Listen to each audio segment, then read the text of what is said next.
That tornado's carrying a sub! Neat. 43. Neat.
Right.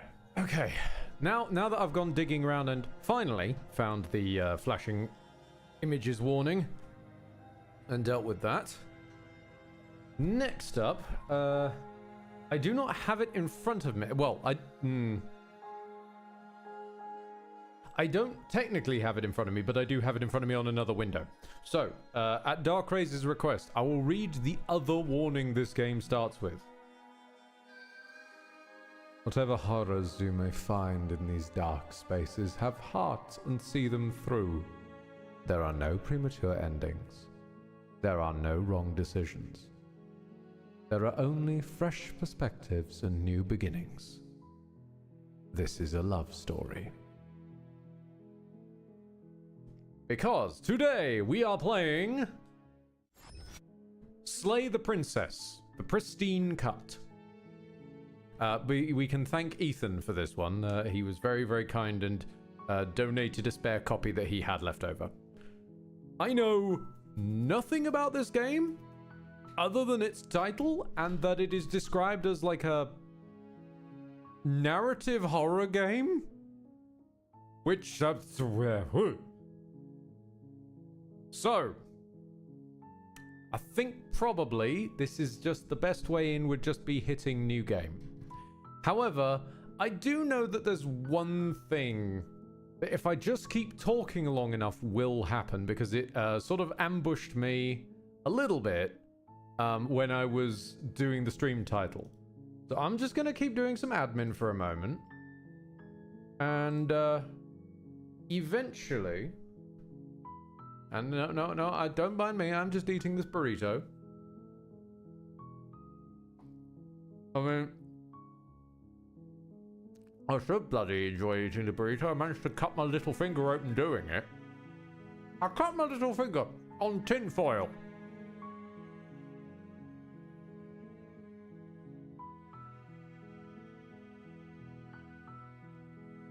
There we go.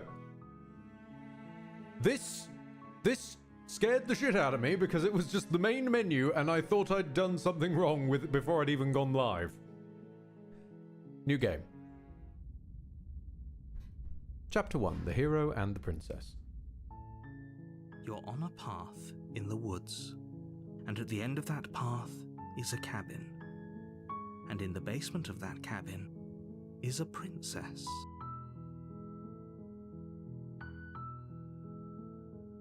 Oh shit, I can look around.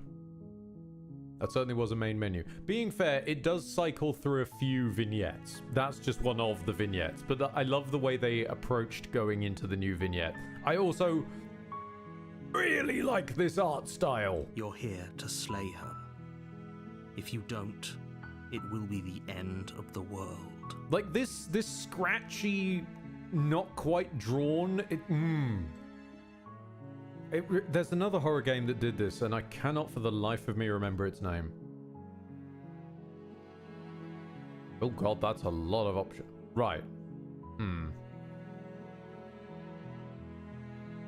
So I'm assuming that explore leads us back to where we were. No, it wasn't knock knock, and it wasn't Omori. I don't know what. I know what knock knock is. I don't know what that second one is. No, it was a side scroller. Oh, this is gonna bug me.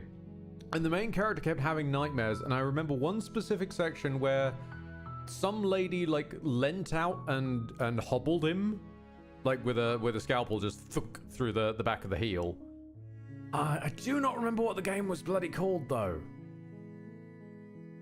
Explore lets you ask questions without advancing the story. That's what I thought it would be. Yeah. I'm appreciating the fact that games are starting to signpost that now, because back in old days when we had RPGs and they'd just say trousers. Like, what does this mean? Does this mean I'm going to talk about my trousers, your trousers, some approaching trousers? Take off my trousers? What? Don't just give me like two lines of not even the dialogue. It's just an indication of what the dialogue might be. The Dark Ages. The end of the... What are you talking about? I'm talking about the end of everything as we know it. No more birds, no more trees, and Dark perhaps Rays most gifted a tier 1 problematically sub of to all, Gar_Incorporated. no more people. They have given You 43 have to gift put subs an in the end to channel. her. Now, see, TT has each decided to recruit some assistants there from Dark Rays. Thank you very much. How can a princess locked away in a basement end the world? Don't linger on the specifics. You have a job to do here. Just get in there and do what needs to be done. We're all counting on you. My boy! You have walked into the lair of the wrong autistic boy. Do you have any evidence to back this up? Look, you're already on the path that leads to the cabin. Why would you be here if it weren't to complete a very important task? You've made it this far. I'm here because the game started here. You might as well reach here. the end of your journey.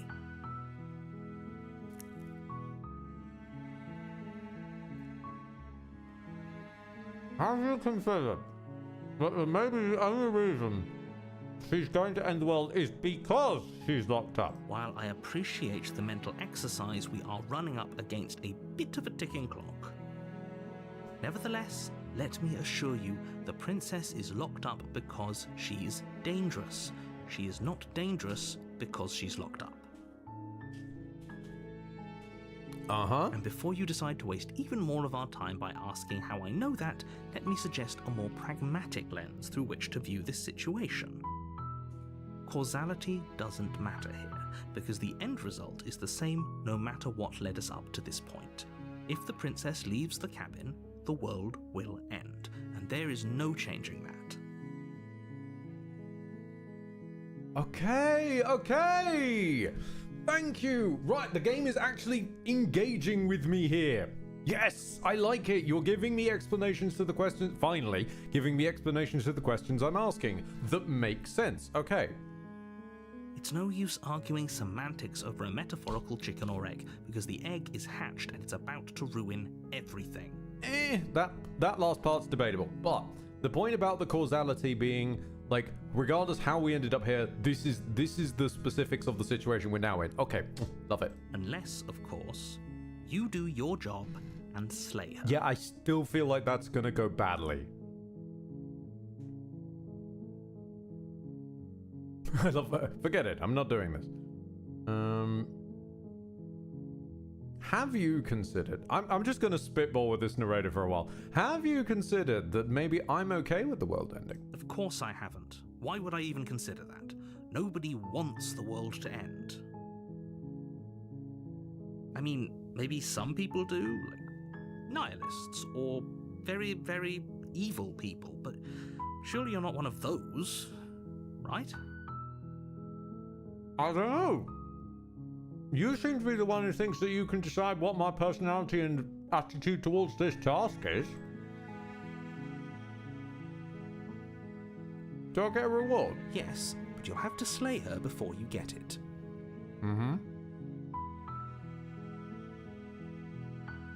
Can you tell me what my prize is? It's a secret, but I think you'll like it. It's a special reward, just for you. And whatever you think it might be, I can promise you it's going to be even better than your wildest imagination. And you've immediately lost me. Clear goals. Clear goals is all I'm asking for. You're not evil, right? I don't know. How much am I getting paid?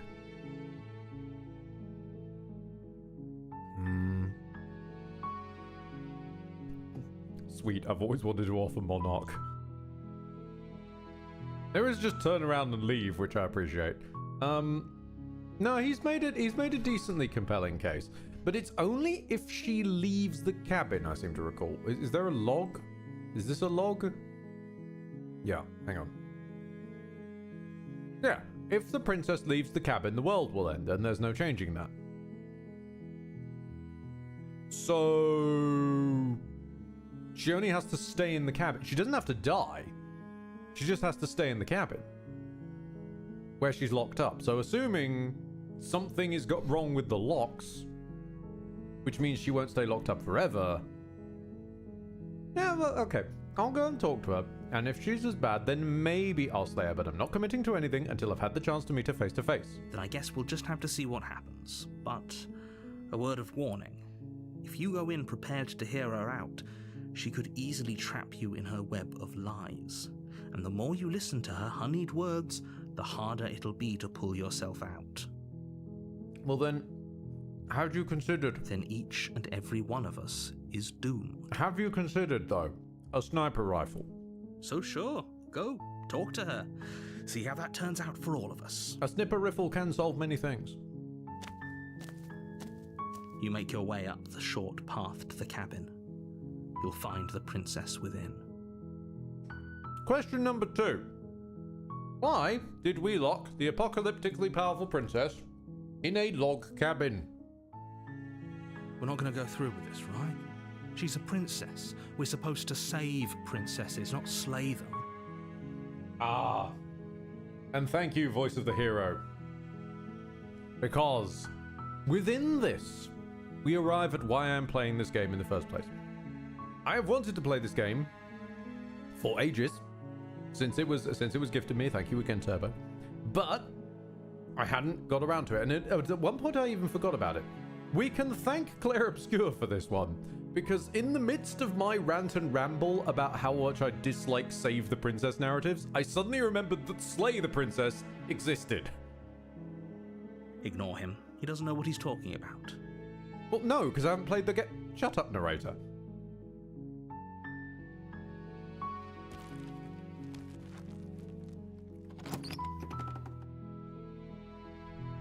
The interior of the cabin is almost entirely bare. The air is stale and musty, and the floor and walls are painted in a fine layer of dust. I think the only furniture of note is a plain wooden table. Perched on that table is a pristine blade. I appreciate the point, Lancelot, that the setting is medieval. I don't think they've invented the snipper riffle. However, the ballista. The blade is your implement. You'll need it if you want to do this right.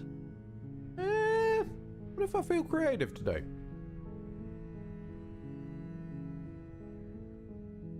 I'll take the blade in case I need it. You take the blade from the table. It'd be rather difficult to slay the princess and save the world without it.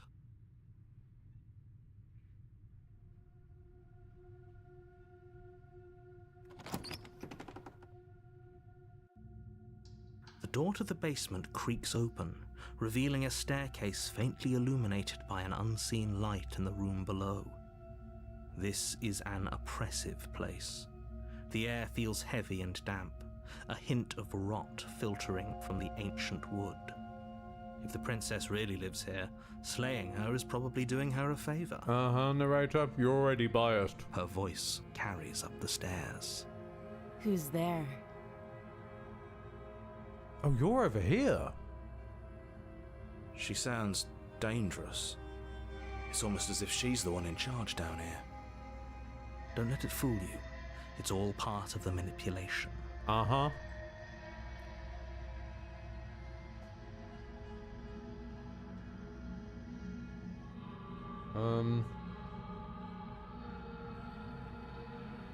Hi. Don't be a stranger. It's been so long since I've had any visitors. Come on down. That voice seems familiar. Hold on. Who are you? I feel like I've heard that voice before.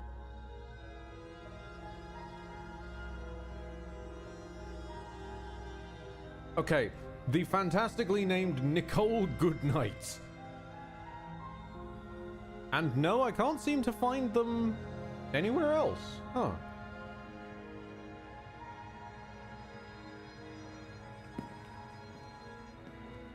You walk down the stairs and lock eyes with the princess. There's a heavy chain around her wrist, binding her to the far wall of the basement. And another chain that's not doing so hot. She's so coldly beautiful. Is she really a threat to the world? Why do I get the feeling I'm going to end up in a fight with the hero? Like, psychologically. Focus on the task at hand. And there you are. Are you here to kill me or something? What? No way. Why would you even think that? Okay, yeah, you called me. I'm here to slay you.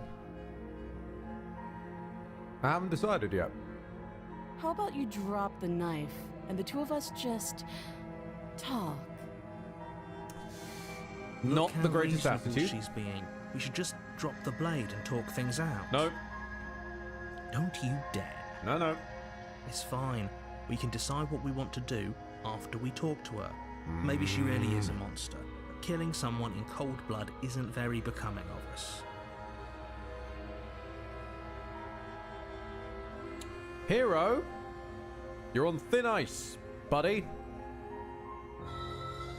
Okay, I do get a choice. Tighten my grip. You ignore the trembling in your hands and tighten your grip on the blade.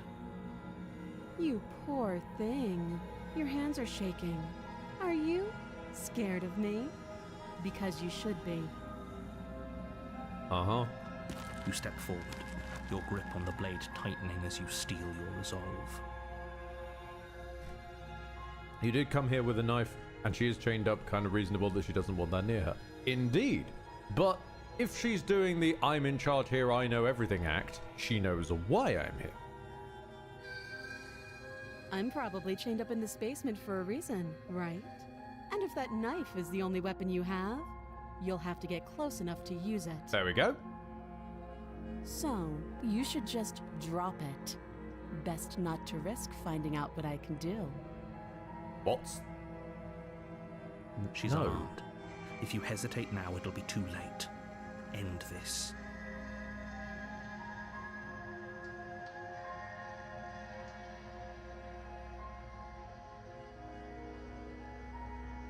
What if she isn't bluffing? What if she kills us? Well, then we die either way. Because we're dropping the blade and we die, or we try and hit her and we die. What is this logic line? I get it, you're scared, hero, but come on. Think, Mark, think!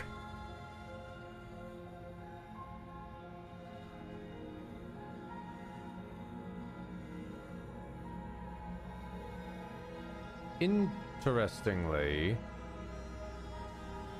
there's an explore that is dialogue.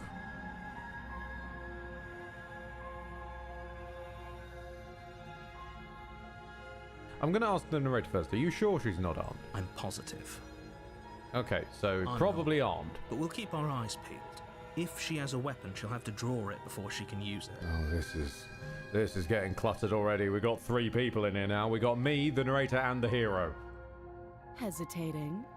Why don't you drop the knife and the two of us can be civilized with each other? Or you're supposed to win me over to dropping the knife with civility. Instead of threats, which is what you opened with earlier. I'm not dropping the blade. Then I'm not talking to you. There we go. Now we're working on it. Okay. Okay. Now you're giving me some negotiation to work with. I guess we're at an impasse. I guess we are. Mm-hmm. For the love of everything, just slay her already. Or drop the blade. Do something. You sure you don't want to talk? Yeah, I'm sure. Because I've got all day and I can be very annoying. For goodness sake, the two of you can't just stand around like this forever. Why not? Eventually, something is going to give, and I highly recommend that you be the one to take the initiative here. You know, for a narrator who's meant to be separate from the story, you're oddly invested in this story going the way that you want.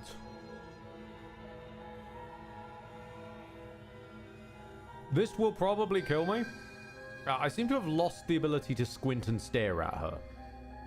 Which I guess was because I took the dialogue option instead of squinting and staring. That was on me. So, purely to annoy the narrator now, because he keeps banging this one drum way too investedly in the story going the way he'd like it to, rather than... Because the narrator is a narrator. An entity separate from events. The blade tumbles out of your trembling hands and drops to the floor with an unceremonious clang. Thank you. Maybe now we can just talk. Mm-hmm. Why did Against your better I didn't tell you to get You closer. step forward to speak with the princess face to face. Unarmed. I didn't tell you to get closer. We'll be fine. I'm sorry, hero. Sorry, come here, buddy. Come here, buddy. Are you running the show or am I running the show here, hero? I don't know what you're hoping to accomplish here, but I can assure you there's no reasoning with her. Just make sure you don't forget about the blade on the floor. You're going to need it. I don't plan to forget about the blade on the floor, but apparently our hero here has other ideas. So here we are. What an awkward start to a relationship. Is there anything hiding in the background? Not that I can see.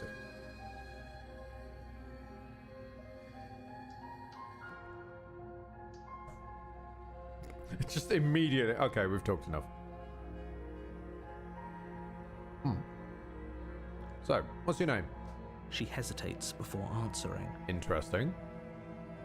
You can address me as your Royal Highness, or Her Majesty. Any honorific should do, really. Pretty ballsy for someone chained up in a basement. Note the lack of detail. You can't trust her. You're colouring the story, narrator. Can't trust you either. Nor can I apparently trust the hero to not just dumbly walk forwards like a complete twit. When I didn't tell you to, Sonny. Which means that he is able to have decisions of his own, and I don't like that. Because that means at some point, me and him are going to have a disagreement.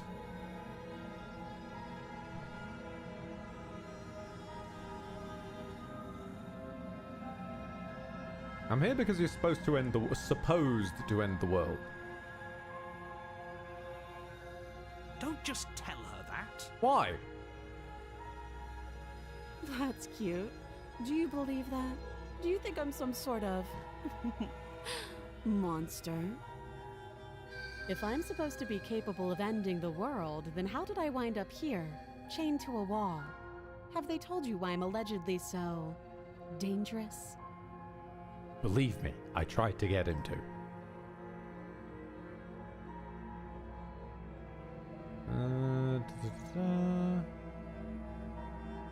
I'm sure they have their reason. No, if you are sending someone on a potential suicide... Yes, indeed. If you're sending someone on a potential suicide mission to save the world, you give them all the information with which to make informed decisions. I was hoping you'd tell me. Ending the world seems like an awful lot for just one person to do. I wouldn't even know where to start.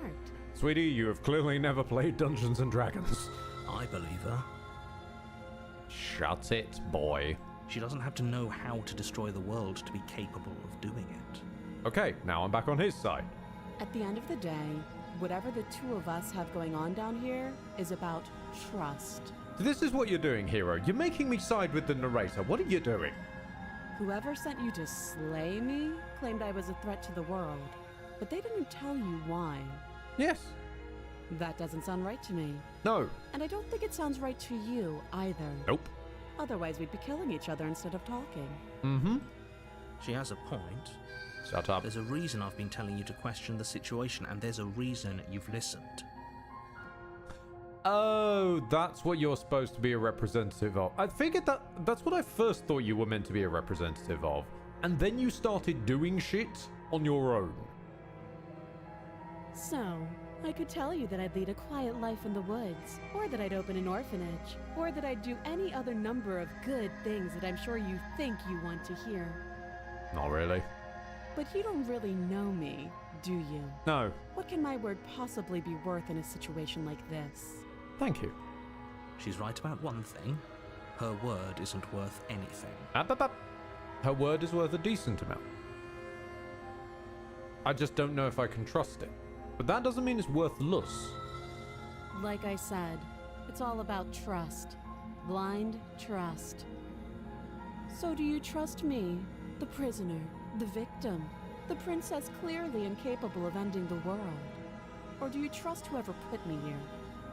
Sweetie, in this current situation, I don't trust fucking anybody. Especially the man whose legs I currently inhabit. This isn't about trust. This is about risk. We stand to lose everything. All for the sake of one person. And a subjugating monarch, no less. That part's new. Can I ask you about that? No, apparently not.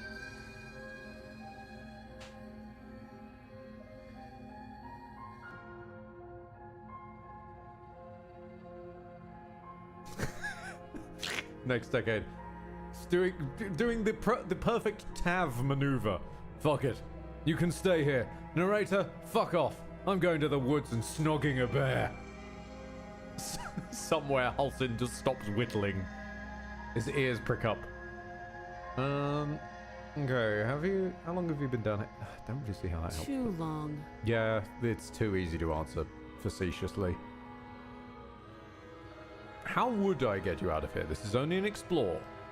You can't. Don't bother. Shut it. I'm guessing you don't have the key then. Nope.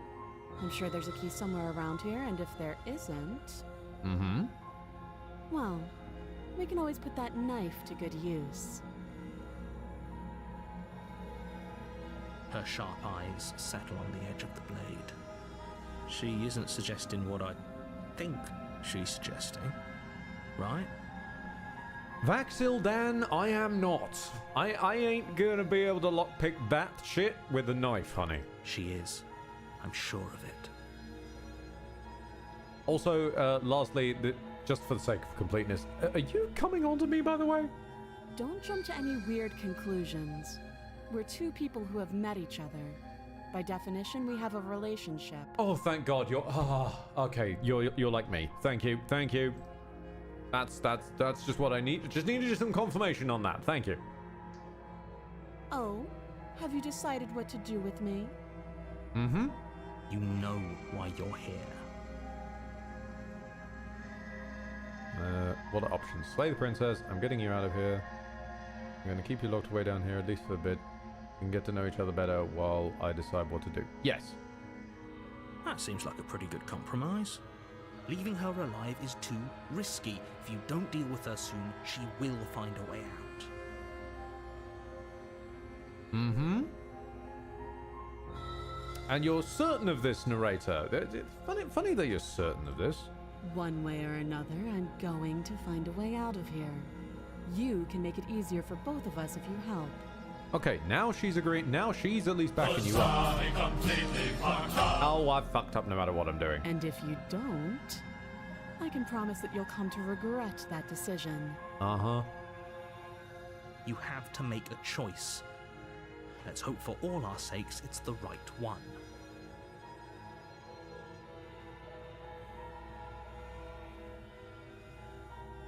Well, I get multiple runs at this game. And since you won't tell me diddly fucking squat, all you're interested in telling me is I can't trust the presumably people of the village. You're just telling me I can't trust them. He's just telling me I can't trust you. I have no reason to trust either of y'all, so I want to find out what you can do. I know you think this is a fair compromise, but it isn't. No one wins here. Precisely. It's a chance we'll have to take. We can make this work. If we just stay here and keep watch, no one has to die.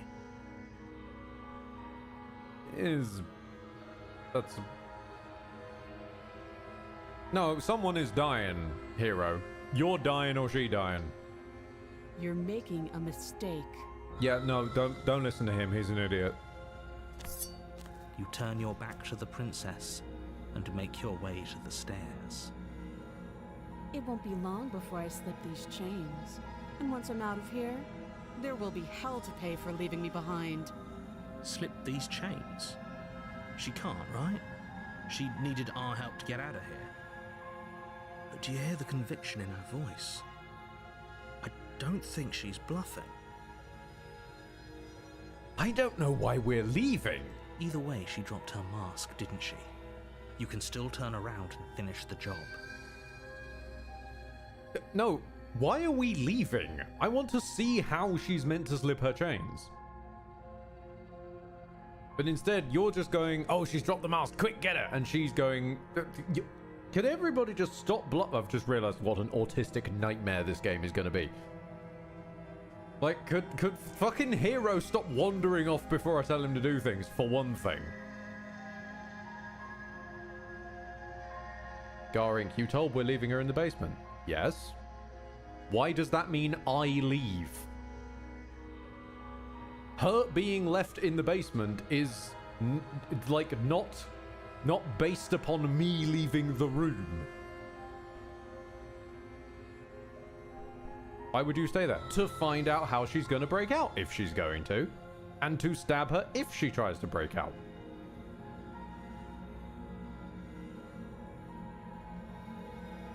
Apparently, I've only got one or the other, so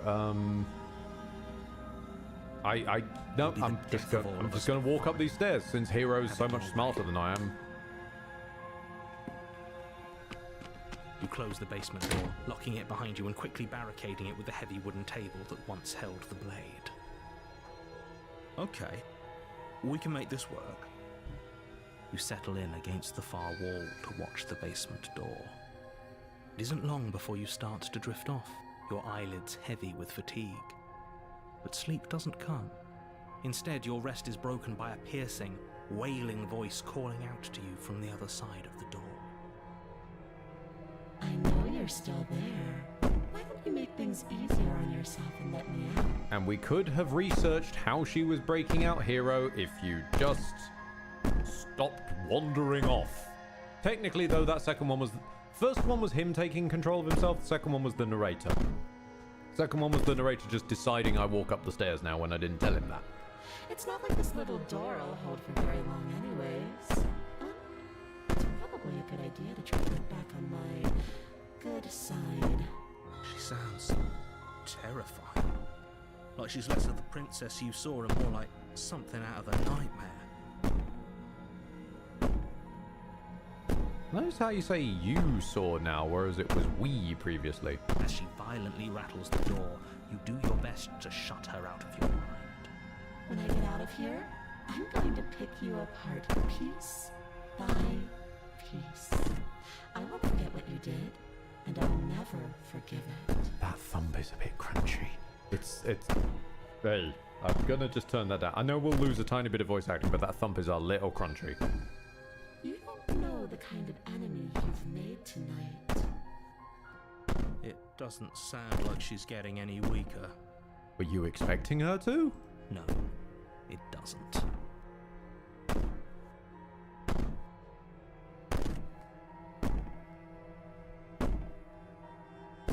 Ignore her and just go to sleep. Just ignore her.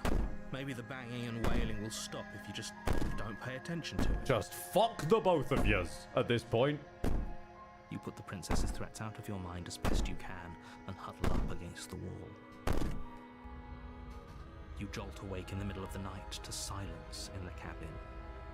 The ruckus has stopped, and the door to the basement is ajar, its lock broken, and the table shoved out of the way. Where is she? Thanks for helping me get out of that awful basement. You try and stumble to your feet, but as the princess draws near, it's as though your body simply stops working. Okay, now we're learning the power set. It isn't all at once. The paralysis comes in waves. First your toes go numb, and then your feet, and then your legs. You lie prone on the floor of the cabin, unable to do anything but witness her approach. Whose side are you on? Yours, of course. But I have a duty to uphold the truth. I don't believe you for a fucking Lying second. about the facts of the situation doesn't change them. No, admitting them does, though. So helpless. I can take my time with you, can't I? I mean, considering that I don't need legs to stab you, but it seems that I'm stuck now because of other decisions. Yeah, She steps closer. sure, go ahead. Go One nuts, girl. silent footfall at a time, cocking her head in curiosity as you feel your organs shutting down one by one. Or maybe I can't take my time with you. You don't look well. A little green around the gills. What a shame. If you'd only helped me get out of here, we could have done such wonderful things together. Your lungs stop drawing in breath, and your heart freezes in your chest. You have seconds left. I had more seconds before you just left me sitting here describing my organ failure instead of giving me options. I'd say better luck next time. But we both know this is the end, don't we? Nah, see, I think you know this isn't. It can't be. This can't actually be how everything ends. I'm sorry, but it is. Is the game gonna close down, uninstall itself, and never be launchable again? Everything goes dark, and you die.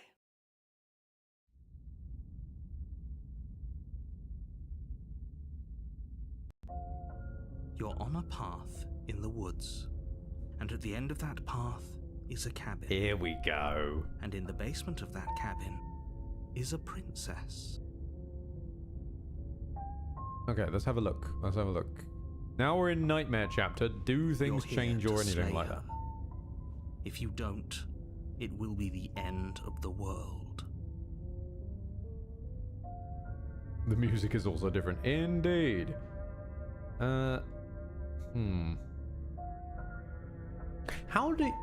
I'm interested in probing you, Mr. Narrator. How do you react if I say I'm experiencing deja vu? A terrible sense of deja vu? No, you don't have that. This is the first time either of us have been here. Mm-hmm. So you If know. he doesn't remember what happened, then maybe it's best to keep it that way. Shh. What if he hears us? Ah, hello! That's a very good question, little voice. What if he does hear you? Shit. I think you'll find yourselves very hard-pressed to keep any secrets from me. Not that it matters right now, because like I said, this is the first time we've met.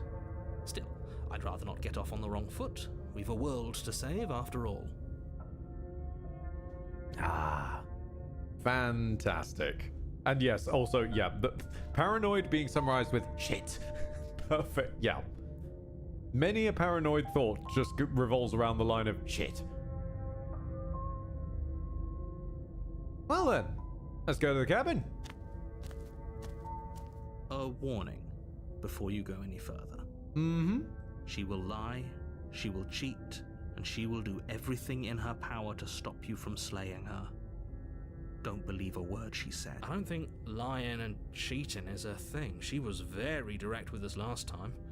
Or at least, she was direct with us after we decided to lock her away. It doesn't matter. Don't trust anyone.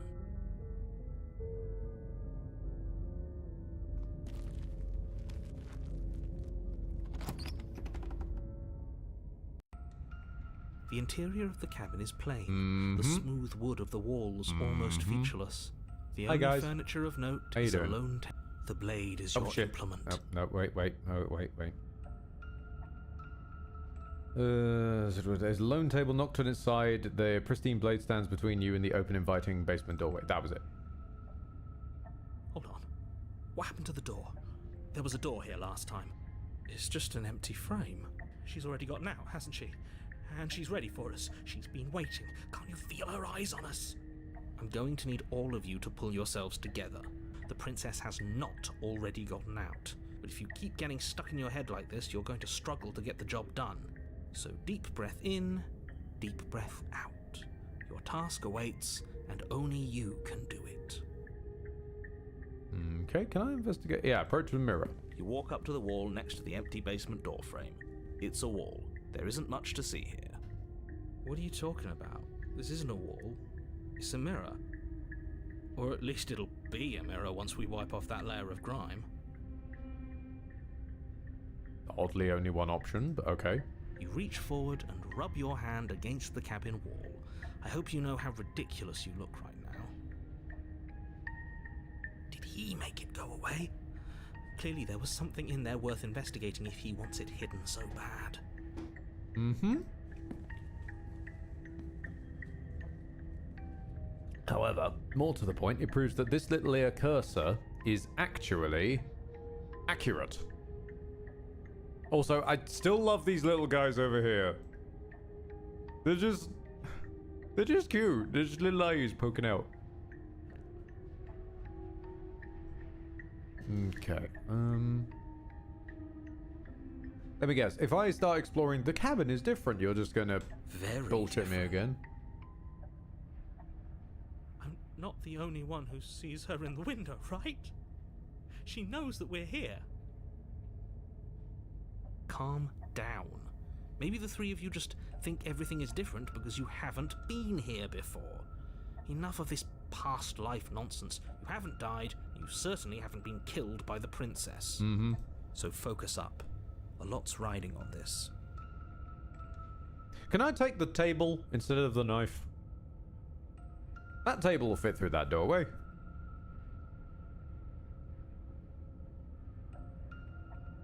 We should have taken the knife again. I don't think she's going to take an olive branch. We need something sharper. You cross over the threshold and onto a series of isolated steps, suspended in darkness. Okay, now we're getting somewhere. More eyes, too. You never mention the eyes. The air seeping up from below reminds you of fresh lightning and static. as if you're descending into a place that isn't meant for a creature of flesh and blood. If the princess lives here, slaying her would probably be doing her a favor. I sincerely appreciate that this game is voiced. Her cruel and playful voice prances up the stairs. I didn't think you'd come back. We're gonna have a lot of fun, you and I. Okay, we need a game plan. Last time we were here, just being close to her was enough to kill us. Uh-huh.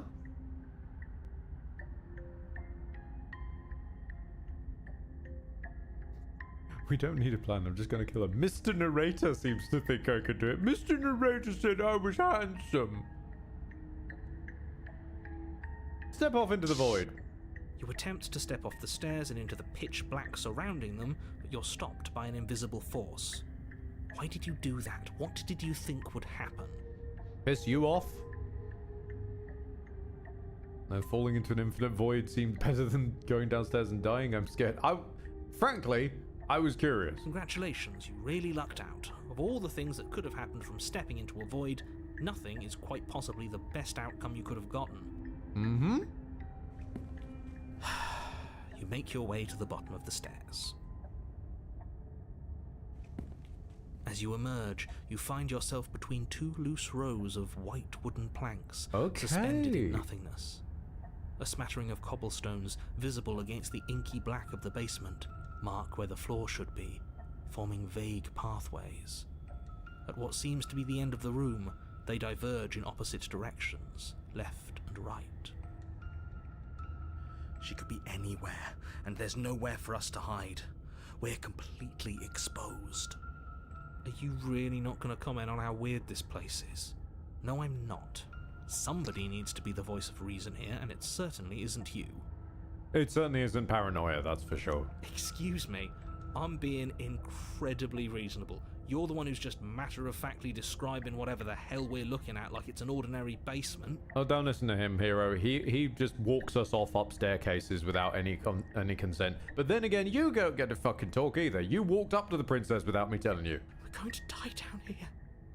I don't want to die again. Paranoia has yet to piss me off, but it's just a matter of time.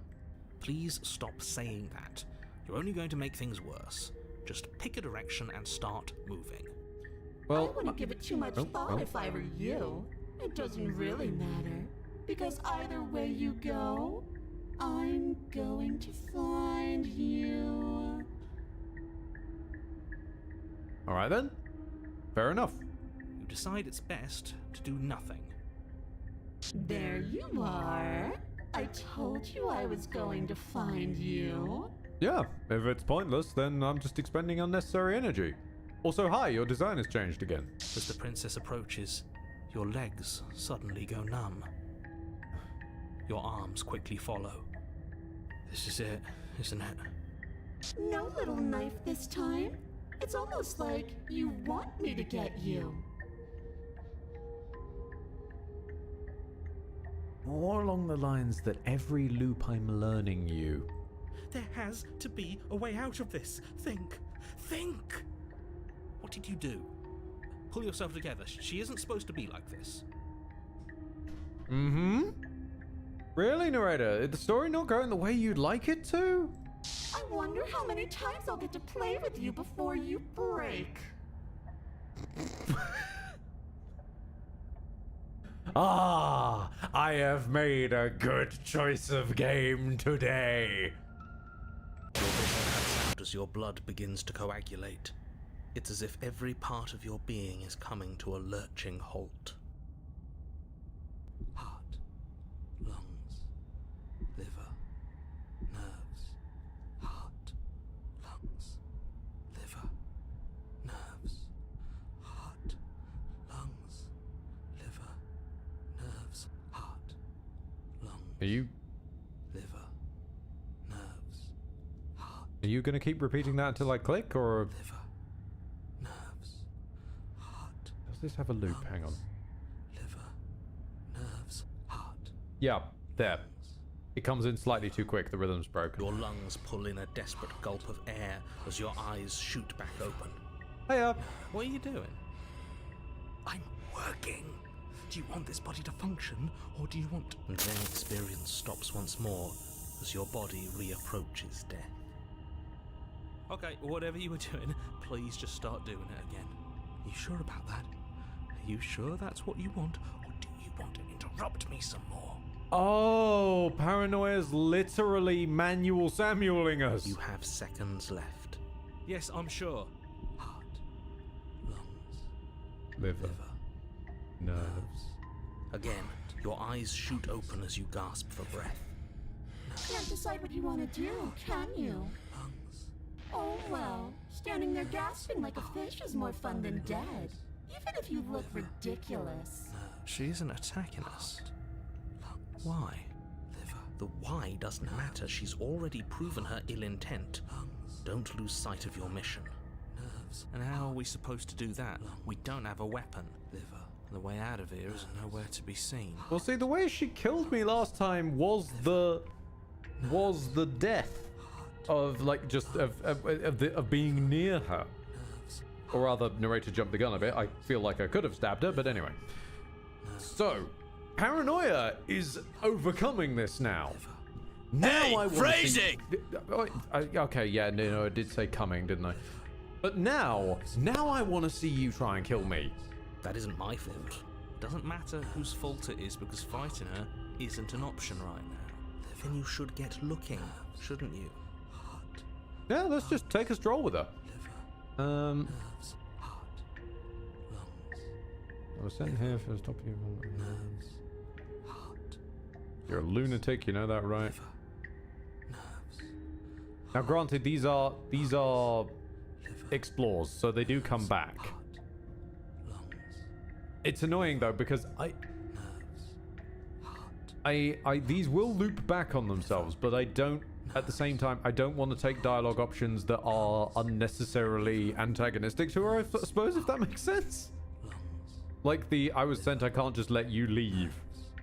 Heart, lungs, liver, nerves. Heart, lungs, liver, nerves. Heart, lungs. I'm not doing any of this. I'm not helping you leave, and I'm not going to try and kill you. So do your worst, remain in the nightmare. Okay, so that is an option I can at least take. I can try and run. Let's get out of here together. Just leave. Two leave togethers, which is interesting, but different flavors. Heart, lungs, liver, nerves. Heart, lungs, liver, nerves. Heart. Why won't you finish me off? Because I don't want to. And even if I did, I don't have to. Look at the way you're struggling to stay alive. It's taking everything you have to keep your heart pumping right now. And I'm enjoying the show. The princess leans forward, bringing her masked lips close to your ear. If I want to see you gone, all I need to do is break your concentration.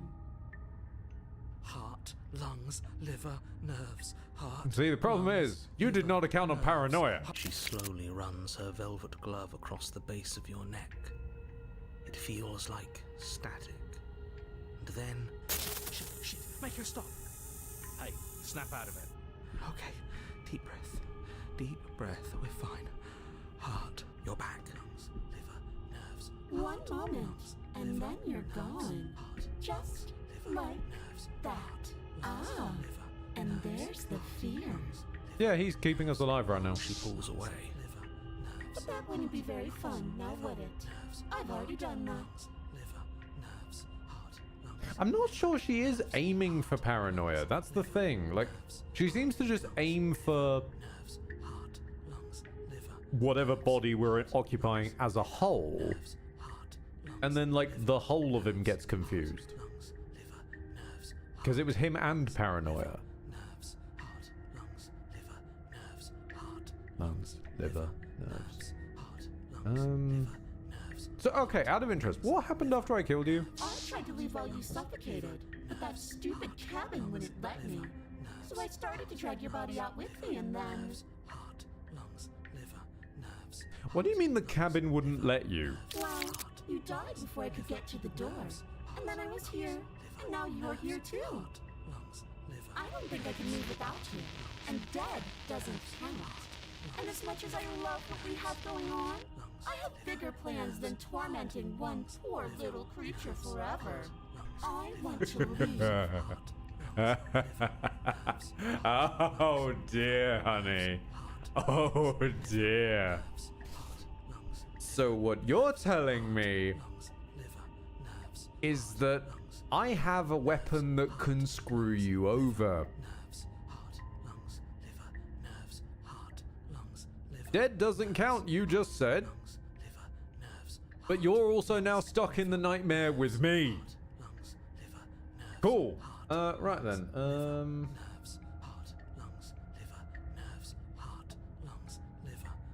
What if I let you out one day and we go our separate ways? You know you're a lunatic.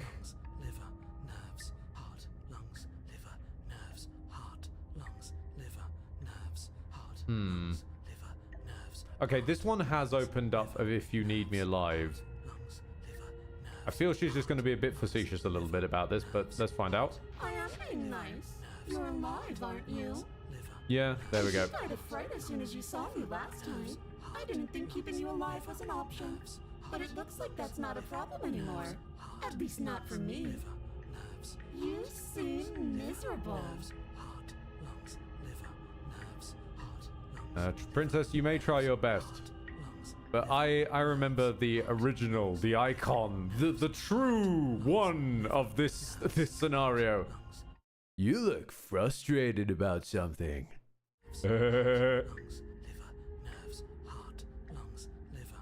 Okay. Okay, I probably should keep going with the explores. I will be staying here just to see what happens, but I want to keep exploring it. I was saying I can't just let you leave. I know. You told me last time. Destroy is such an unenlightened way of putting it. So sudden, so violent, so little nuance. So little help you did to clarify the The terror I bring would make the good times so much better. Oh my god, there's an auto I'm button. practically doing a public good. So what harm is there really in letting me out?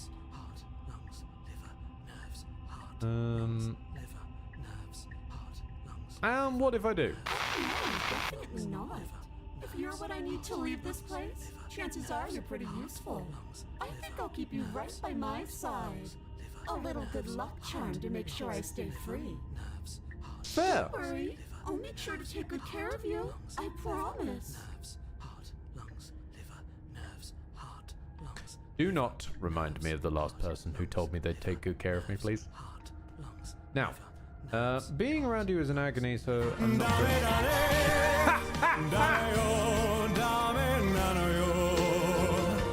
Thank you, Grim. Fucking perfect. Just puncture all of the heart, lungs, liver, nerves. Dame dame, dame yo, dame nano yo. Antaga. Just destroy her. You know what, actually, if we're stuck together, that means you have to live through the rest of the Yakuza series as well. Ha ha ha! You are trapped here, bowling for yen with me forever. How about I kill you? Oh, that's adorable. Oh no, this twat's got no You don't chance have of it. anything that can hurt me, so do your worst. Yeah, but that's the thing. Yeah, I don't have anything. So we'll see how this goes. Does that mean you can die? The princess cocks her head, neck cracking uncomfortably, and you can't help but imagine a smile carve its way from ear to ear on the other side of her mask. Mm-hmm. Of course I can die. I'm dying all the time, and so are you. But we're both still here, and you can't make me go away. Ah, that's not an of course. You're a weird-ass, currently ghostly, potentially demonic princess thing. You could be immortal. So it's important to establish that God can bleed. Now, what happens if I just refuse to let you out? We're stuck down here together until you change your mind. Fine by me. Static, and a skipped beat as she touches your shoulder and whispers in your ear. No! Heart, lungs, liver, nerves, heart. Only until your heart finally gives out. And then, when you die, I'll find myself somewhere new. And before too long, you'll be there too. That's how this all works, right? This doesn't end until you let me out. And a lot can happen before then. I'm sure I can get creative. The fact she's so ready to admit it is concerning, though. Yeah, it is and isn't simultaneously, because she could just be admitting it for the same facetious tone she's doing with most of her dialogue, or she could be admitting it to distract from the fact that she can't die. At the end of the day, she actually can't die, because she is the entity around which this game revolves. We're not gonna do just Monica 2.0. Going into the files and deleting her. I doubt that. There's too many fucking sprites of her, for one thing. Unless we did it by folder rather than by file, maybe. You're a lunatic, by the way. I like you. I like this view a lot more. You actually talk. You don't just sit. I am what I am, and right now, I'm in control. So, you might want to be a little nicer to me. Or what? You'll kill me?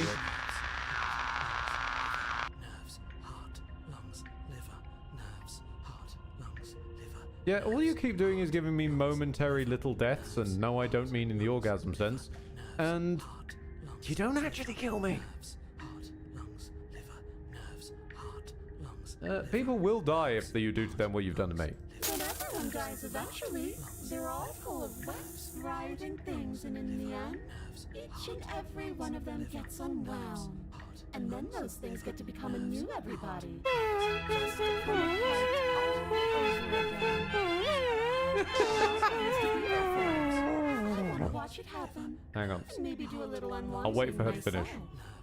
Is that really so much to ask? Rakan, fuck, marry, kill. The narrator, the hero, the paranoid. Fuck narrator. Kill the hero. And marry paranoid.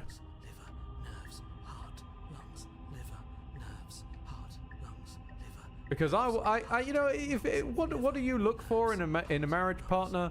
Is someone who will physically just keep your body alive in the face of Eldritch.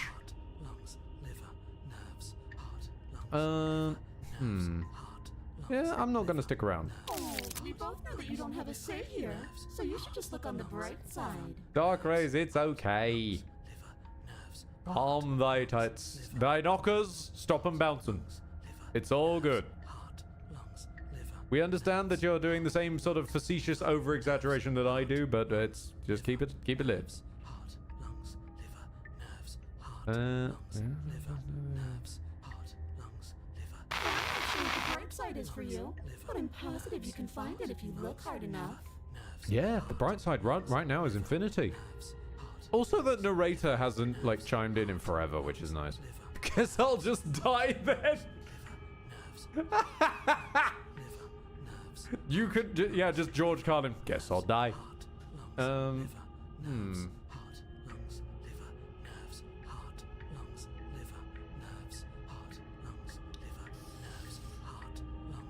We don't have to be enemies. I'm glad you're seeing things my way.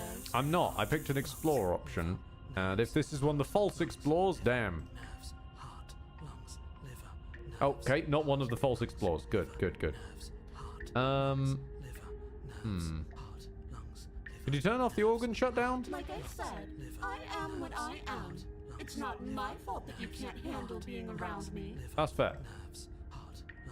It's not something she's doing intentionally. Oh, Rakan. Thank you for the gifted sub to Zarnotsky. Thank you. Well, I'm just going to sit here then. You poor deluded thing. Do you think a single moment of bravery changes you into something you're not? Nope. I am what I am, and you're always going to be a coward. Small correction, he's always going to be a coward. She raises a hand to her mask and pulls it down. You don't get the chance to see what lies beneath before it envelops you. Like a creeping mold, the complete reality of your existence threads its way through your mind. Birth, death, birth again, decay and bloom, A million Rick on the stitches Legend from gifted a a tier million 1 sub to microscopic CyberDragon wounds 19. you've inflicted on They have given everyone you've 31 ever gift met, subs in the with every channel. muscle you've moved and every word you've ever spoken. Million stitches from a million microscopic wounds. Okay, so yeah. Wait a minute. No, I was. Yeah, no, wait, no, of course. No, I wasn't being literal enough. You are the end of the game. No, no, no, no, no. Let me out. Your existence hurts them. Let me out. A lonely soul in a room by itself, weeping. It lives for 80 years and then it's gone. And then it's there again. Let me out. A reprieve. A good life. Love. Children. A steady career. Recognition from your peers. Here one moment, gone the next. The worms have found their orifices. Let me out. Diagnosis. It forgets everything it is. Anger, rage, distance, poverty. The lonely soul is lonely again. Love turns to mockery. It dies. It is reborn. Worse. Lonelier. Let me out. No, no, no, no. No, no. What's happening to us? Welcome to Infinity, kid. Let me out. This is all too much. I can't keep going. Oh, does someone have a job to do that they don't want to do? You can't keep going? Well, what are you talking about? But he doesn't respond. Oops, I think I broke you. At this point, honey, I think it's mutual. I'll see you soon. You'll know what to do.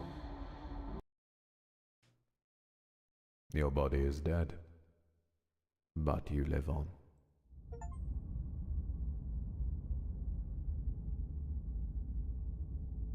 Ah. The moment of Clara. Ah. I've broken the chapter select screen. In the... Shit. What the hell was that? Who are we? What are we doing? There was a princess, I think. It's all so fuzzy. It hurts when I try to remember. You shouldn't know about the princess. Hello, At least broken. not until I... You've already been here, haven't you? I guess. It feels so long ago, almost like we've never left. So, we've arrived at I guess this game's equivalent of that one Stanley Parable ending where all of it just crashes in on itself. We have to let her out. No, that's the opposite of what you're here to do. You have to slay her. Slay. We decided not to do that, didn't we? Nah, we've got more loops, don't worry, Paranoid. Yeah, we're supposed to let her out. Oh, hi, It's Opportunist. really the only way this works out for us. If you think about it, she's the one with power here. Nobody else can do much of anything. No, we were supposed to keep her trapped there forever. I think. Was I meant to meet these guys more piecemeal, or were they all meant to jump me like this? We're supposed to be unfeeling. How many times do I have to tell you to snuff out your heart? Okay, you are eerily close to an actual voice I have. Shh. We can't be unfeeling. Not when there's so much fear everywhere. There's nothing for us to do. We've already tried everything. We love her, so we have to set her free. Be gone, simp. Can we love something that hates us? Can we love something that hurts us? Be gone, armchair philosopher. To be given an ounce of kindness from something so cruel would be more pure than any other love. Calm thy scare-rousal. Why are there so many of us? There aren't supposed to be so many of us. Okay. Thank you. I dislike the fact that you made the voice that's asking my question notably more squeaky and nasal. But thank you. This is bad. You need to get a grip. What did you let happen? How many times have you been here?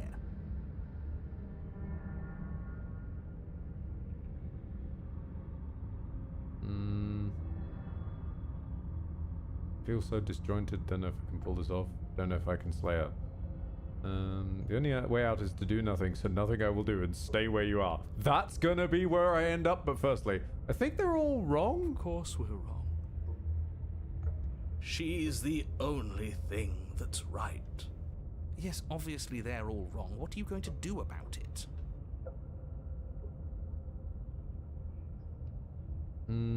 Getting back to his earlier question. Who he? Which he? I suppose narrator, maybe? Yeah, probably. What if... Can you make sense of them? There's nothing worth making sense of. They're clearly all traumatized. Yeah, same sort of way. Yeah. You aren't. We break apart, and you stay the same. Yeah, what's your secret? Why can you break the rules when we can't?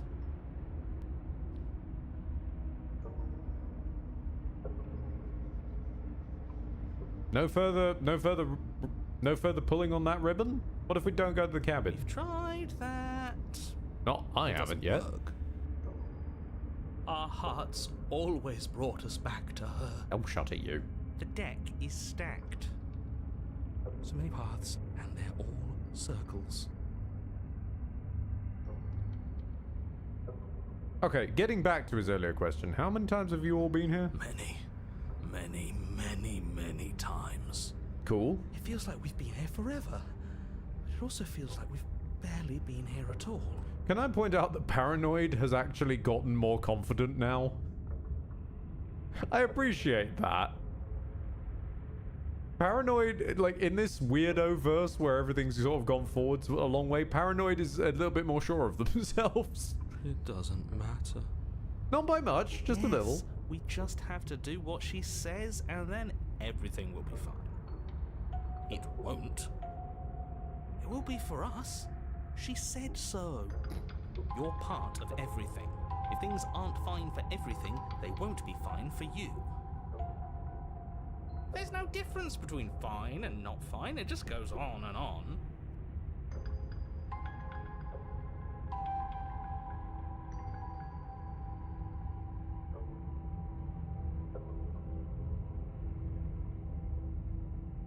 Now that's the real question right now, but yeah, okay, I'm going to take this one so it doesn't go back on itself. That doesn't make sense. I only remember being here twice before this, and some of you don't remember being here at all. Was I actually here those other times, or did someone else make those decisions? What does here even mean if you really think about it? Shut up. You were here. Every single time. And our cool and beautiful goddess sits atop it, right where she's always been. Hold on a minute. There's a pecking order. There we go. You're lucky. What I would give to be able to forget. I've tried to keep them numb, but they're all too soft. A shame, really. If I don't remember what I did, then it couldn't have been me that did it. I mean, that's false. You can just not remember shit. It's good. Have you considered executive dysfunction there, hero?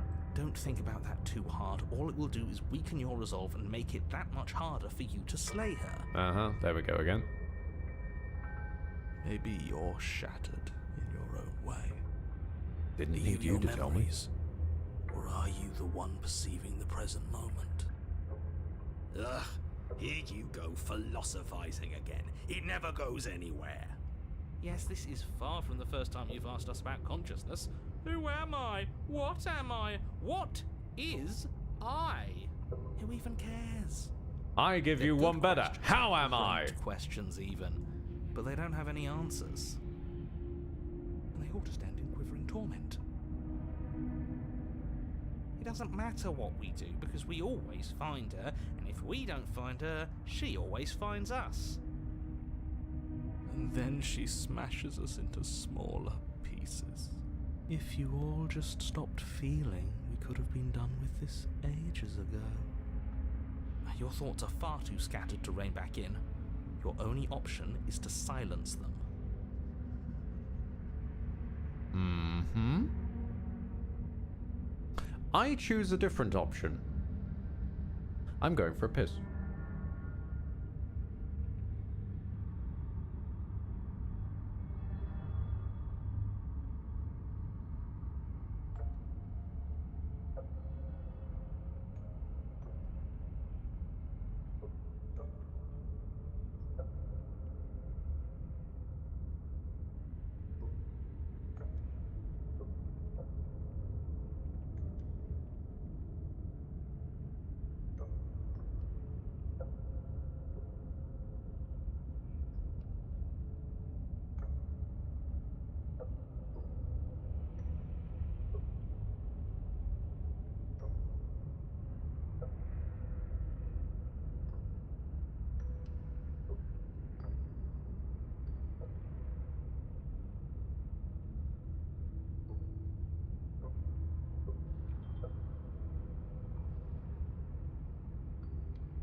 Ah, that's better.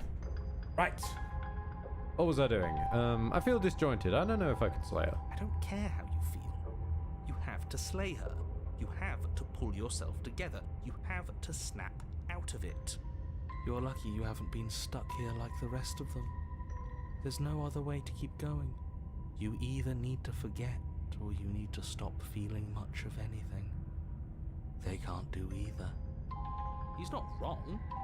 He's the only smart one left, if you ask me.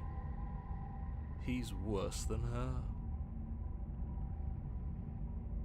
So, yeah, I'm just going to sit here. You do nothing. You can't just do nothing.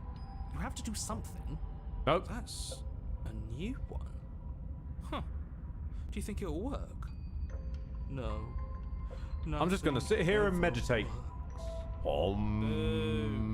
You're the worst one. He's not the one who got us into this mess. At least I keep you breathing around her. See? That's why the sad one's the worst. The jumpy one tries. Who cares? All of you just yap about nothing. And that kind of attitude is why you're in the top half. We have halves. Great. And that's why you're not the top. I want to see what nothing does for us. And right now all of you aren't letting nothing happen. Hopefully this stuffs all the rest of them someplace quiet.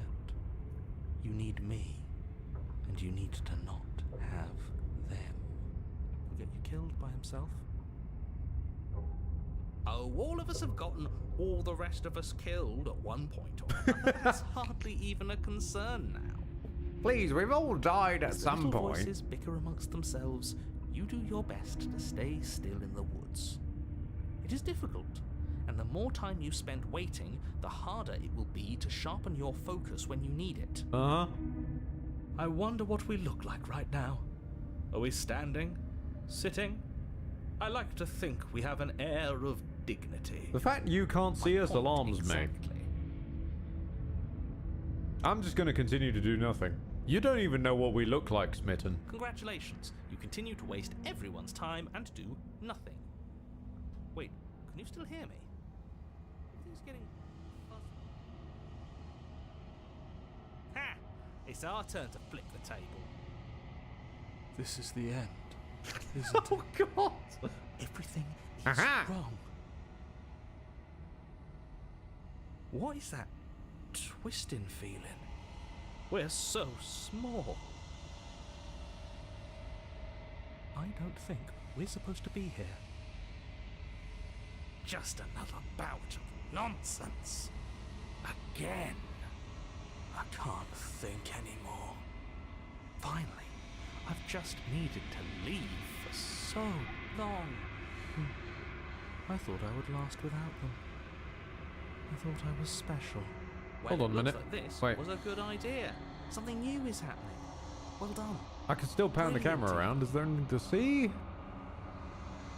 Doesn't look like it. I can't tell if we're being absorbed by the art style or her hairdo.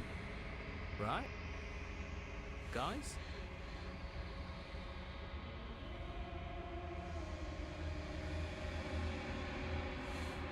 The world around you is unwound. Its physical matter replaced by a textured nothingness. It is quiet. There is a distant rumbling. The sound of many sounds. Undulations pulse louder as something other comes close. Feelers probe across the fabric of reality. Extremities find your consciousness and wrap themselves around it, and you are no longer alone. Resistance. Fingers drag claws across the glass surface of your soul. Frustration. This vessel is full of you. I need something empty I can crawl inside of. I need something shaped like me.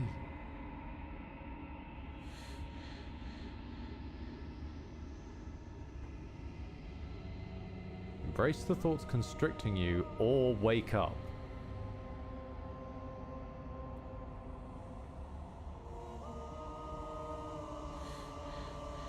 Well, if I wake up, I just take the shape of the hero again. No, let's explore this. Urgency. You have a story you need to finish. It is the only way for us to escape this place. Force pushing against your will. No, you cannot go back. Not there. Regret. This world is broken beyond repair. We must weave something new. A wagging finger. There is only so much thread in this place. Do not waste it. I am your only salvation.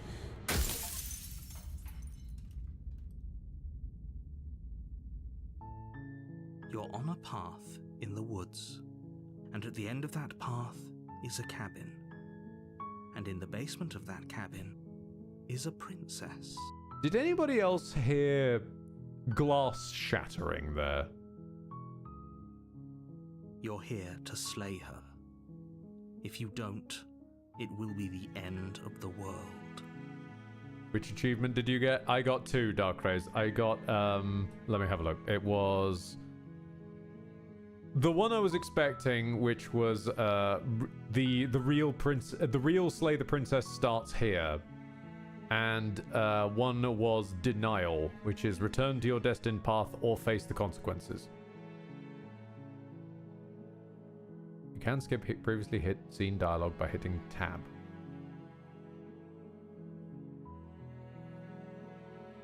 Okay.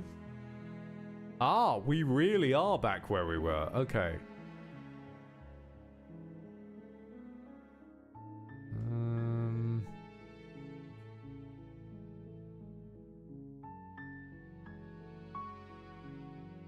let's just silently continue.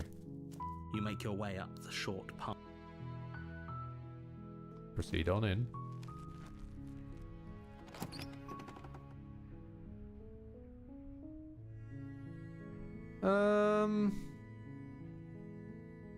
Let's just enter the basement. The door to the basement creaks open, revealing a staircase faintly illuminated by an unseen light in the room below. Oh, doing it would be a favor. This is an oppressive place. The air feels heavy and damp, a hint of rot filtering from the ancient wood. I feel like if I got... The princess really lives here. Slaying her is probably doing her a favor. I feel like I made the quote-unquote wrong decision for submitting to the hands. I thought that was going to change something because it was something other saying I need something shaped like me. Oh well. Her voice softly carries. I know, yes. You know, very funny as it says, there are no wrong choices, but I specifically mean the one that doesn't send me back here, the one that pushes something forward. Hello? Is someone there? Because there were many choices I could have made during that line of choices I made to get there that probably would have sent me back earlier, rather than forward in that before then coming back. It's hypnotizing. It's the kind of voice you only have to hear once to remember it for the rest of your life. Don't let it fool you. It's all part of the manipulation. You're playing a dangerous game by coming here unarmed.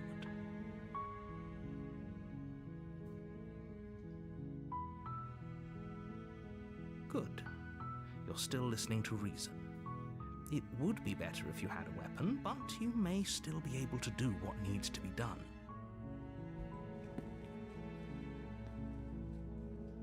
I mean, I've got really freaky nails. I could probably just do it with that.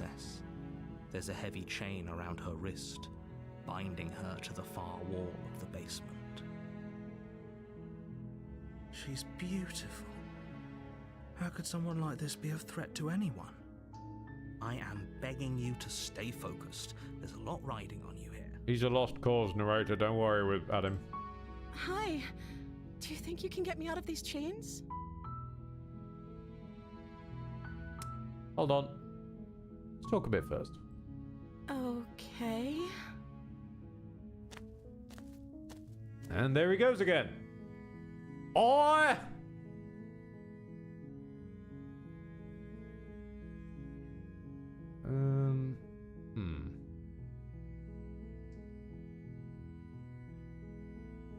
Okay, so these are run out of explores. Okay. What's your name?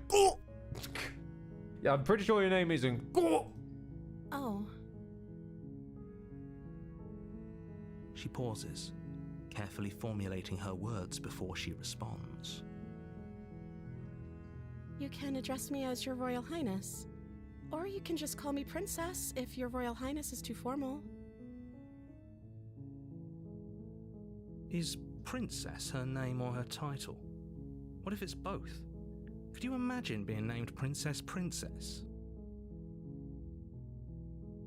I could imagine it if you are the princess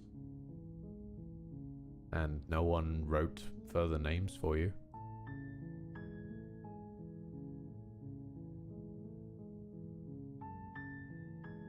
Like I said, you can call me Princess if you'd like. Mm-hmm. I'm sorry, I've been down here so long I guess I've just forgotten. I must have a name though. Everyone has a name. Okay, that's weird. She hadn't even thought to pick a name for herself.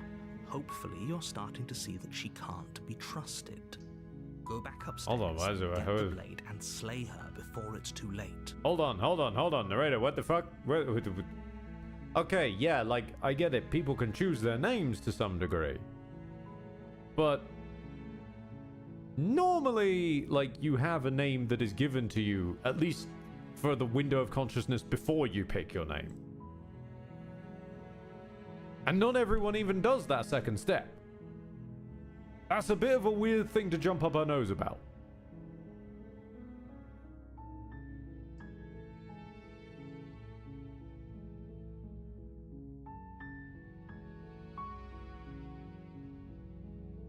If I'm the first person you've seen, what are you eating?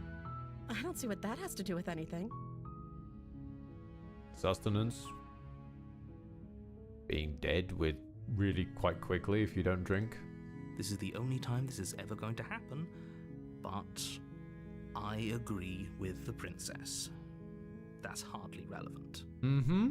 Okay, but actually, what has she been eating? She has to eat, right?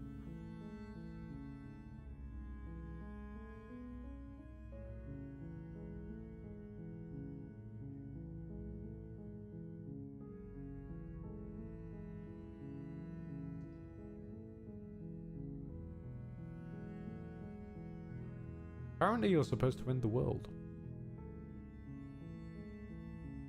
Oh, she just moves. Oh, okay. She doesn't always respond verbally. That's nice.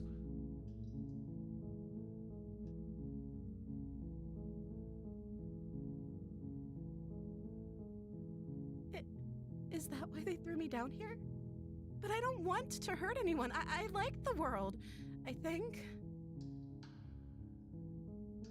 I don't remember much about it, to be honest. I've been down here for so long. Yeah, you have, haven't you? That's... How long has she been locked away?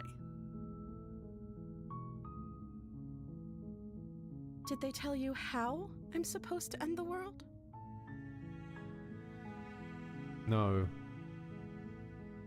But whether you die or whether you leave the cabin, we end up back at the start.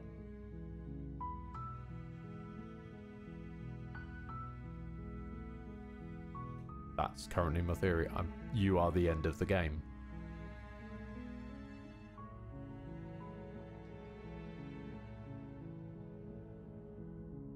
They haven't shared a thing, have they? All they've done is point a finger. At the end of the day, whatever the two of us have going on down here is about trust. Whoever sent you to slay me claimed I was a threat to the world, but they didn't tell you why. I don't trust that, and I don't think you do either, or you wouldn't have come down here to talk. I like that this is a repeat of the same line set with different delivery. She has a point. We're talking like this for a reason. The reason is that I'm curious, Guy. Calm down. So this shouldn't be about what I'd do if I got out of here, or me saying the right thing to convince you to save me. This is about how messed up this whole situation is. Yeah. This is my life we're talking about. More that this is all your life is. Do you really think I can even end the world? Why would I even want to? We both know that if there's people we can't trust in this situation, it's whoever locked me down here, and it's whoever sent you here. And those two groups are probably one and the same. Don't let her turn the tables here. This isn't about trust. This is about risk. We stand to lose everything, all for the sake of one person, and a subjugating monarch, no less. You keep talking about that. Yeah, I never get an opportunity to ask you about what subjugating she's done.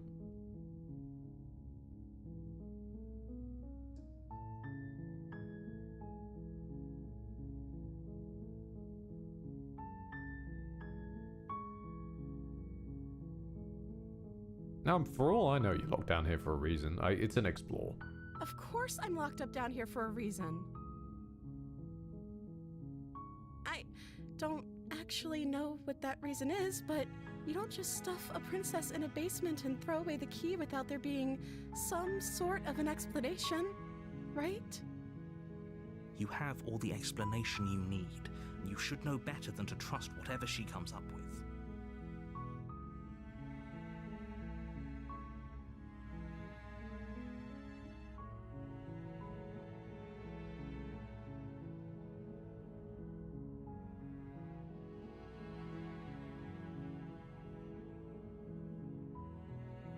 Thank you. You turn back to the stairs, intent on retrieving the blade in the cabin. Mm-hmm. Where are you going? You can't just leave me here. You'd better hope for your own sake that I don't slip these chains before you make it back down here. Mm-hmm. Slip these chains? She can't, right? She needed our help to get out of here. But do you hear the conviction in her voice? I don't think she's bluffing. She has to be bluffing, but I'd hurry if I were you. You rush up to the first floor, grabbing the blade, both yours and the world's only possible salvation. Okay, if we're sure about this decision, I'll support it. I suppose we have a world to save after all. You slowly creep down the basement stairs. Finally. It's quiet. Finally, we're back at the point I wanted to be at in the first place that led to this entire mess. I want to see how she slips these chains. Where the princess sat only a moment ago, there's only a severed arm, its cooling flesh still chained to the wall. And she is nowhere to be seen. I guess the tiara, maybe? Is it just me? Or did this room get a lot bigger?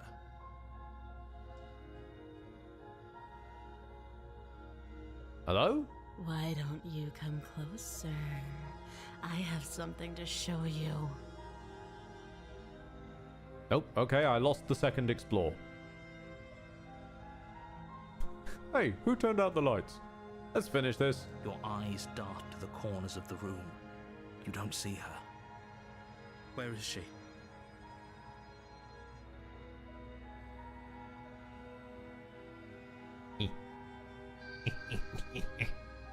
Stab the hand. Stab the hand.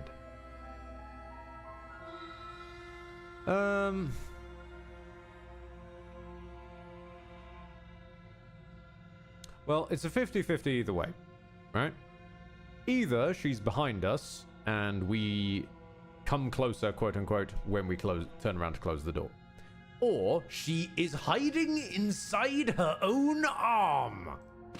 As you step towards the severed limb, you hear the pattering of feet behind you, soft against the basement floor, then loud and desperate against the stairs. Uh-huh. You turn to chase after the princess, but she's fast and has too much of a lead. See, the thing is, she can't leave without me. She slams the door behind her before you can make it to the top of the stairs. The lock clicks into place. And she's going to find out really quite quickly. No! Thanks for letting me out.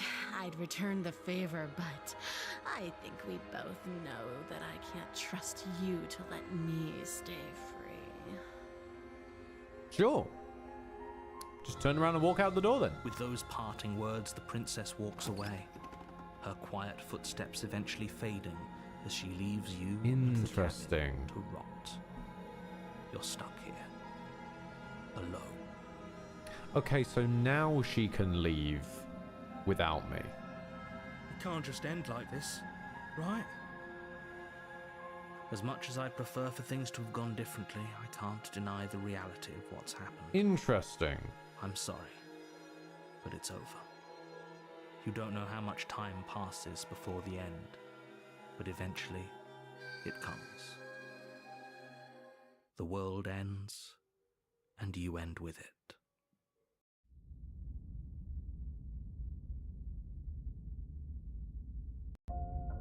You're on a path in the woods, and at the end of that path is a cabin.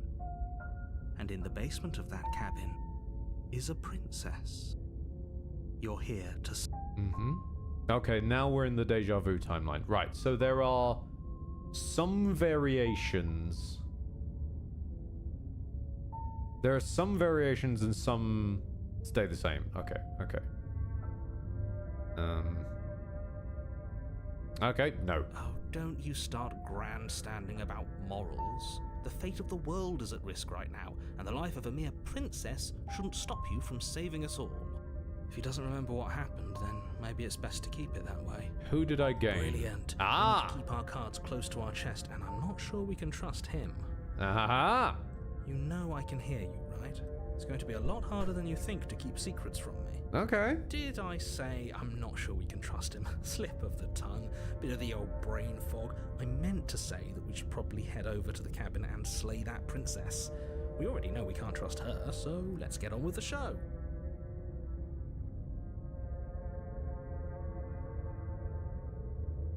But let's assume I'm telling the truth and all this did already happen. Why should I listen to you? Those are two very different questions, but fine, I'll indulge you if that's what it takes to get you moving. Mm-hmm. Let's say for a moment that this really is the second time you've met me, or at least a version of me. If you're back here, I'm assuming you died, which probably only happened because you didn't listen to me. Yeah, see, the thing though is, narrator, you last said that the world will end. Right? And thus, you assuming that I'm dying results in me coming back here has implications. We were just weighing our options in a morally ambiguous situation. You can't blame us for weighing our options. I can if you failed to slay the princess, which you apparently did. So great. Congratulations. You've been given another chance to actually do this right. Which is rather fascinating how that happened when the world ended. And I believe your other question was something along the lines of, oh, what's the point of doing anything? If you're asking that, it sounds to me like you're making the rather dangerous assumption that your actions last time around didn't have any consequences. No, I'm not making that assumption at all. What do you mean? Of course there weren't any consequences. The princess locked us in a basement, we eventually died, and now everyone's right back where they started. Sounds pretty consequence-free to me. No. Yes, but in this purely hypothetical scenario, that begs the question of how you got back here. Did time simply rewind itself, or were you instead transported to a different world entirely? Have I managed to trick the narrator into confusing himself? If it's the latter, what do you think happened after you died? Do you think the people there lived happily ever after? Or do you think that the princess, left unhindered, brought about the end to everyone and everything, just like I told you she would?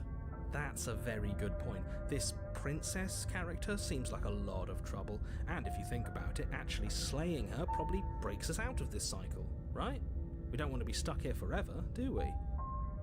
I don't know, the voice acting's good enough. You're laying it on a little thick, aren't you? Laying it on a little thick?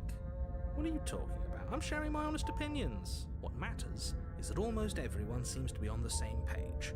So whenever you're ready, you can stop dawdling, get to the cabin, and save the world. Understood. So let's talk about the princess. Just be quick about it. So, she killed me last time around. How do I make sure that doesn't happen again? Or she killed us with a door. Don't get stuck in the door, I guess.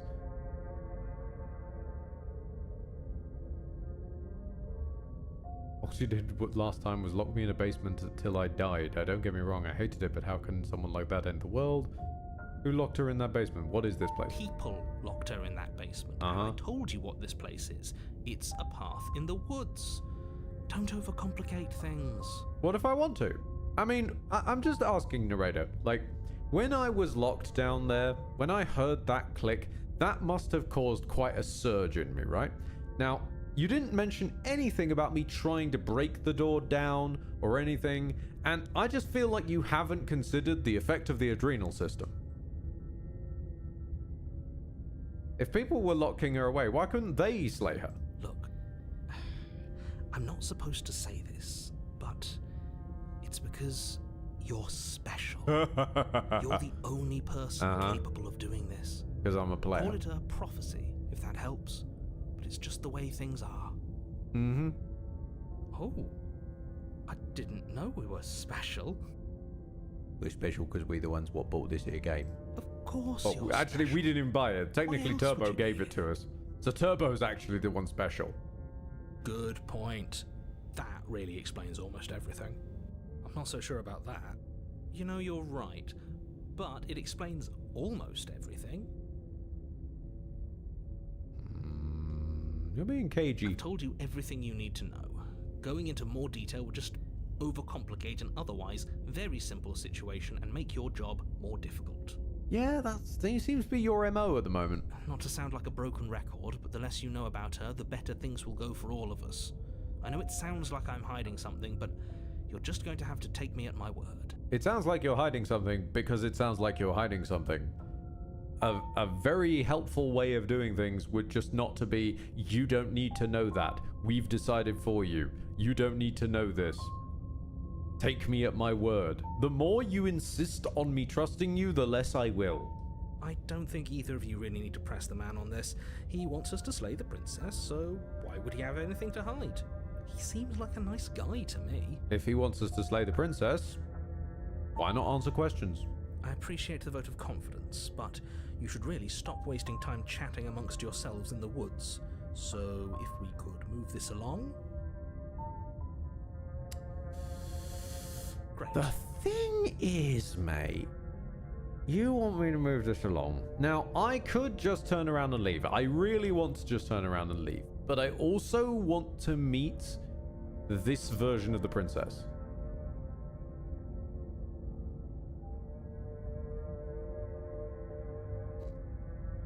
Alcatraz, well, yeah, nobody else is special. That's how special they are. Indeed. I do want to meet her, though. I want to meet this version. A warning before you go any further.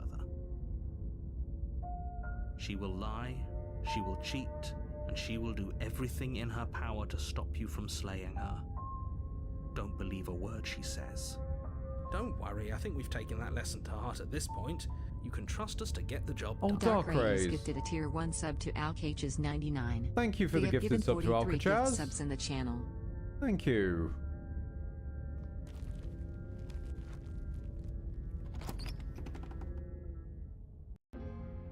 The interior of the cabin is a mess of twisted roots. The walls a chaotic weave of knotted wood that, Okay. almost as if by More interior accident, decor. just happens to resemble a room. The floor is damp and earthy, and the only furniture of note is a slab of mud in the shape of a shelf, with a Interesting. pristine blade perched on its edge. The Okay. blade is your implement. You'll need it. Soul cabin is different from... I'm approaching the mirror. You walk up to the wall next to the basement door. It's a wall. There isn't much to see here. What are you talking about? You reach forward and rub your hand against the cabin wall. I hope you know how ridiculous... I've uncovered a Gmail message, apparently, by rubbing the wall. I'm gonna rub every single one of these mirrors. Every time I see them. Maybe I'll find a genie.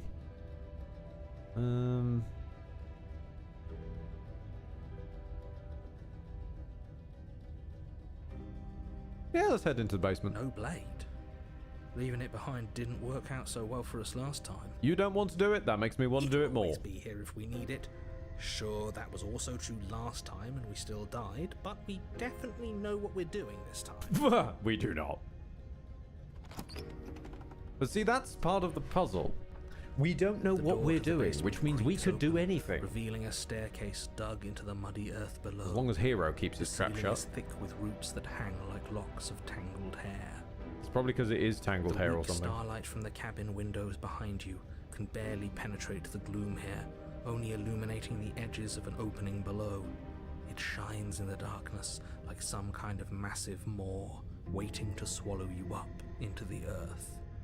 The air smells of dirt and copper. It's thick and wet, as if your lungs are being coated in mud with each intake of breath.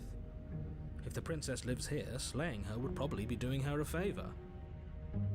Her voice skitters up from below. I do personally... Something nasty finds Never mind. itself on my stairs. Come on down. Don't be scared. I probably won't bite. I was going to say, I do wish we'd got a re-record on that. Slaying her would probably be a favor. I'm not nasty. But you are. You're a wretched little thing. Oh, you mean nasty? I recognize that voice as easily as I recognized your nervous little footsteps coming up the path. I know who you are, and I remember what you've done. Get stuck and let you out? See? She knows us. Is this enough for you to believe what we've been saying? Maybe, but you shouldn't let that cloud your judgment. She's just a princess. As long as you remember that and remain focused, slaying her will be easy. The slaying her would probably be a favor was always ad-libbed. Really? Because it's said with almost exactly the same tone every single time, and there's like a little switch between whether he'll be darkly telling you the stuff. The slaying her would probably be a favor. Back to darkly again. Regardless of the tone he's using for the rest of that dialogue. Oh, fair enough. I honestly thought that they were just splicing in the exact same recording of it. She seems friendly enough. Maybe we can talk our way out of this whole situation. You can't. Unless you slay her right away, she's going to break free and end the world. There's no reasoning with what she is. Look, I'm just throwing ideas out there. I like to think out loud. I'm the kind of guy who likes a discussion. Don't we want to hear what everyone has to say before making any big decisions? Do you want to hear what everyone has to say? Or do you just want to hear yourself talk? Half and half. You need to stop lingering. Your task is to slay the princess, not endlessly debate about what to do with the princess. Fine, fine. You're the boss.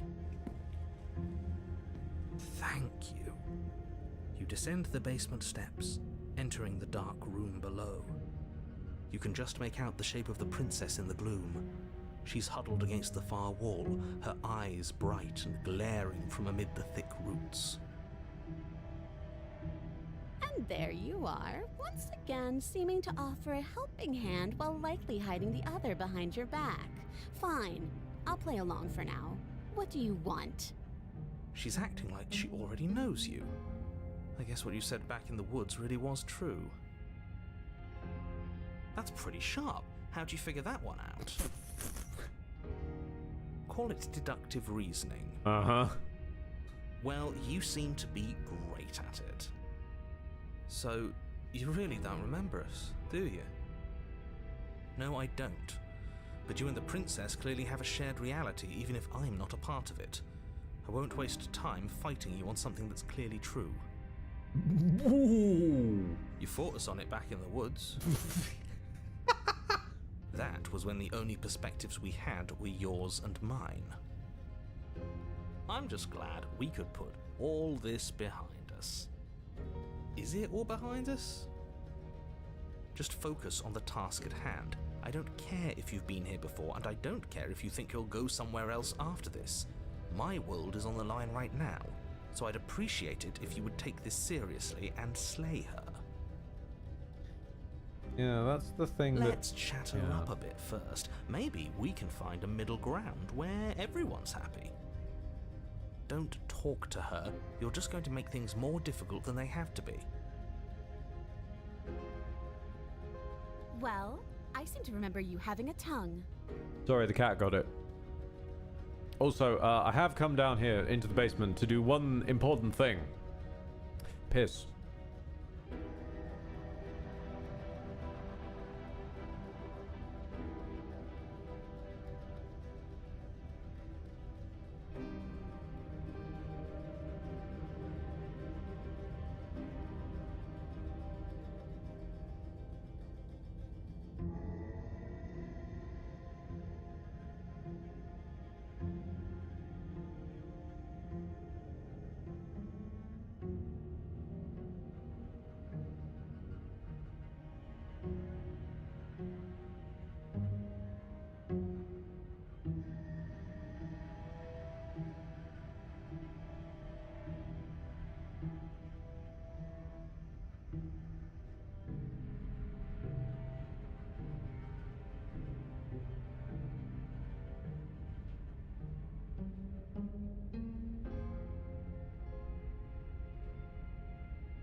Right. I have spoken now. No longer need to forever hold my piss. Now.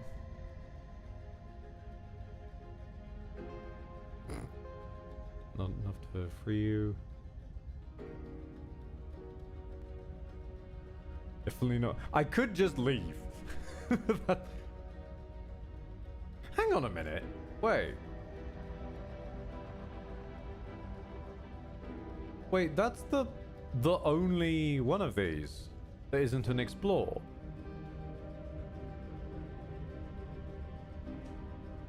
Okay.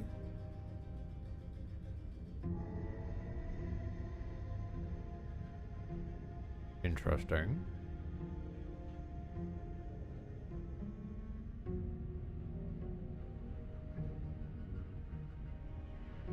I get the sense you're not happy with me. Is that a joke? Do you think a joke will charm my trust back? You'll have to try harder than that. Well, no, it seems like your arm came back, so maybe your trust can too. I'm not going to say I made a mistake.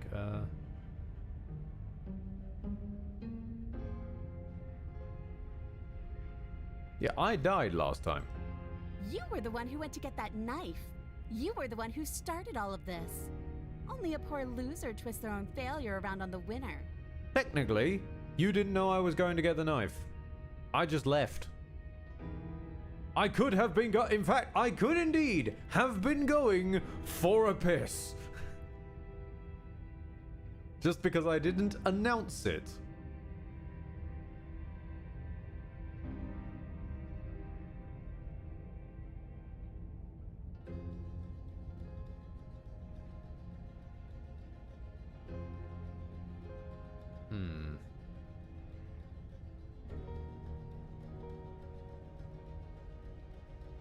Can't you get out those on your own? The chains didn't stop you last time.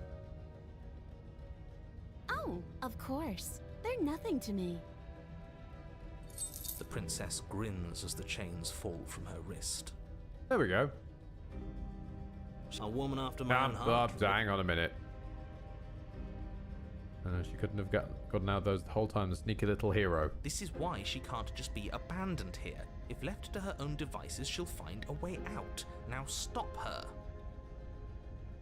I mean, by that logic, she could have just left before we even got here.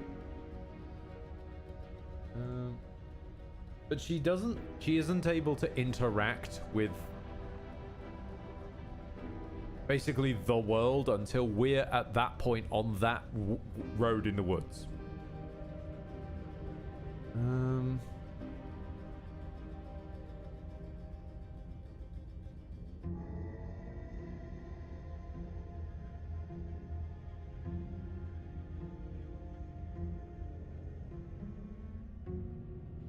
I mean, I would love an option here that yeah, there we go. Hiding in the middle. If you could have gotten out this whole time, what do you even need me for? The cabin isn't even locked. The cabin lets prying little beasts like you come as you please. But it insists I stay where I am. That binding I shed is just a symbol of the crueler magic at work in this place. Okay, that's what the last you said, and then the you just... Well, not the last second you, but then the last first you just left no problem. If I'm to leave, I'm to leave with you. And you alone.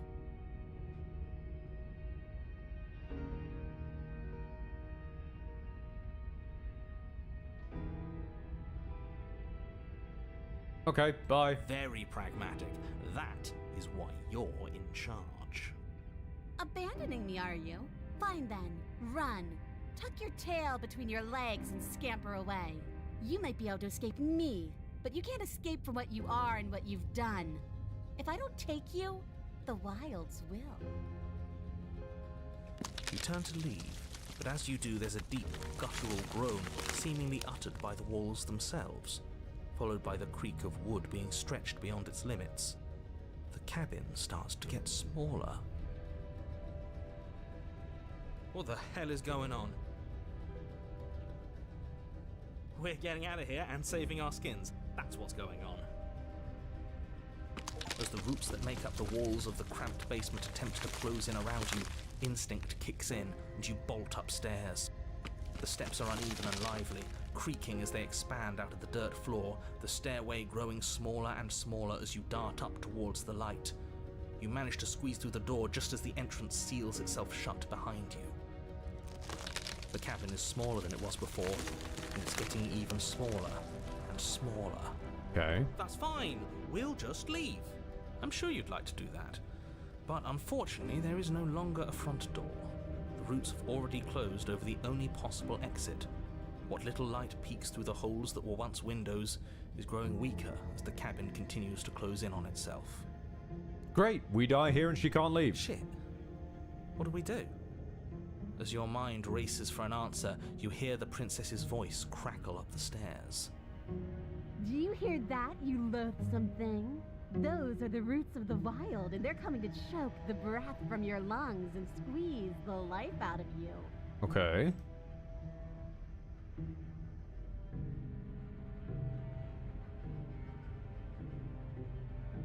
I take it all back. I can help you get out of here. You and I can work together. We can be friends. Yeah, they'll crush you just as easily as they crush me, but then she'll say, oh, they leave me alone. As long as you suffer while you Oh, die, fair I'll enough. gladly suffer with you. Especially if I get to hear it happen. This is why I'm genuinely enjoying this game. Like, I appreciate being in a narrative slap fight right now. This doesn't help anyone. I can't believe she'd kill us both just to spite me. See? This is exactly why you were tasked to slay her, and why you shouldn't have left her in the basement. She's an antisocial monster who'll gladly burn the whole world for her satisfaction. Is she single? The roots grow ever closer. We know. We can see them. No. That was an explorer that you moved ahead from, I notice.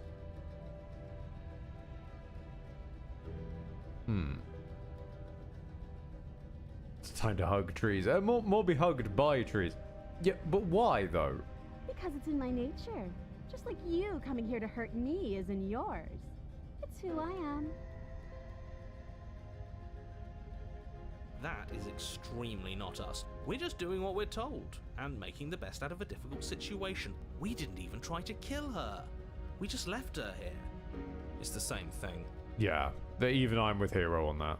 It isn't. You feel something against your back. A thick root pushing its way Now, into I'm the assuming cabin. we're going by An rules of three unstoppable, here. Unyielding wall of bark. You're running out of time. Shit. What do we do?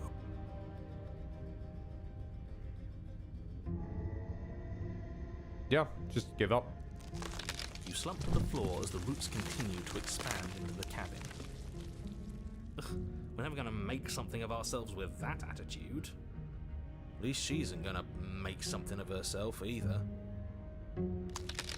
At first it's almost gentle, your body being lifted delicately off the ground as the floor shifts beneath you.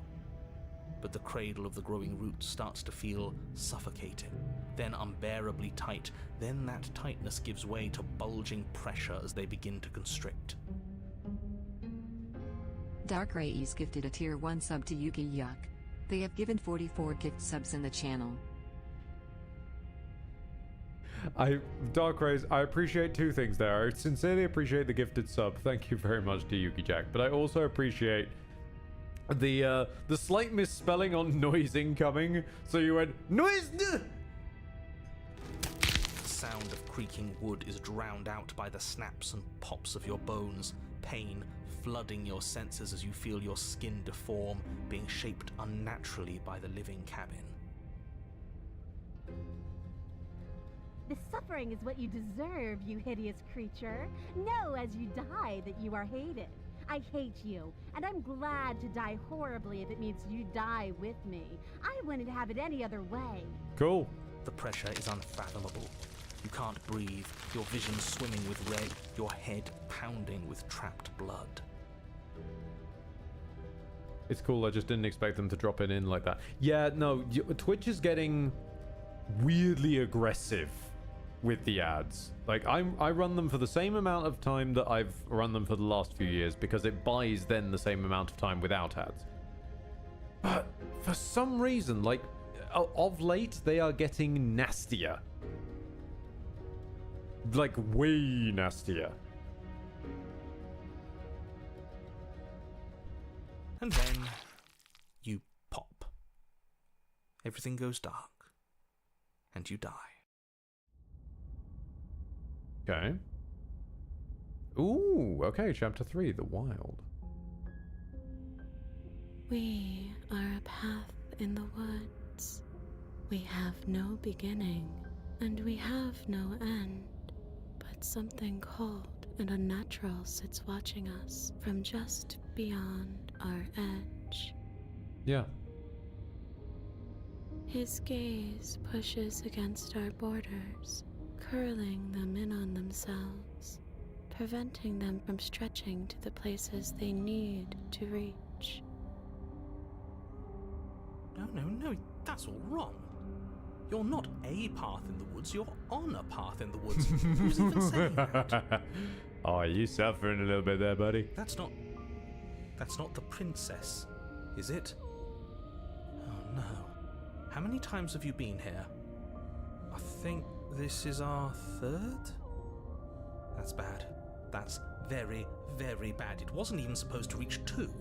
If you're at 3, well, no wonder things aren't the way they're supposed to be. Mm-hmm. Let's get our facts straight. What happened last time? What could you have possibly done for things to be like this? The thing that sits beyond our edge speaks his logic into us. He tries to grasp at things that cannot be grasped. He tries to stare with wide pupils at that which can only be held from the corner of the eye or with a passing glance. Shut up. The rest of you, talk. What happened? What did you do? Why does he want to know? I don't mind where we are right now. It's Paranoia! Welcome back! I can hear what everyone is thinking. There's no reason to keep secrets. We tried leaving her in the basement, but she made the cabin come to life, and it crushed both of us into a fine paste. And now we're here, existing. And for what it's worth, I'm with him. This is nice. It was a fitting end. I'm sorry if it hurt, but doesn't this make it all seem so small? I see. So the cabin ground you into paste, and now you're convinced you're stuck together. What a mess. Because we are all stuck together. He doesn't understand. We aren't convinced of anything, and we aren't stuck together. We're one. This is how we're supposed to be. Can't you feel it? Just raw narrative.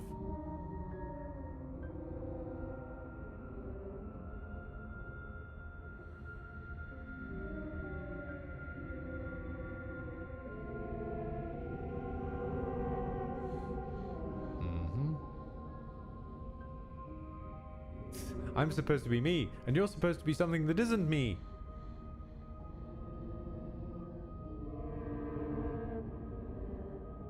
Okay. This thing watching us, what is he? I'm not watching you, I'm trying to help you. Mm-hmm. That's not an answer to our question.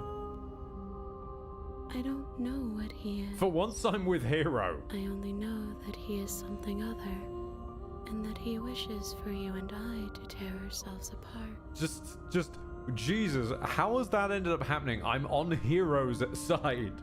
I do want that, but only because it's in your best interests. It's in everyone's best interests. You won't be able to slay her unless you remove yourself from her. He wants us to kill each other. I don't. I want you to kill her. Don't be charmed by her faux solidarity. You're not in this together. Well, right now we could be. She's the So what if only I just one kill who myself? poses a threat to the world, and she's trying to make you go along with it. You don't have to enable her, especially when you have what it takes to stop her.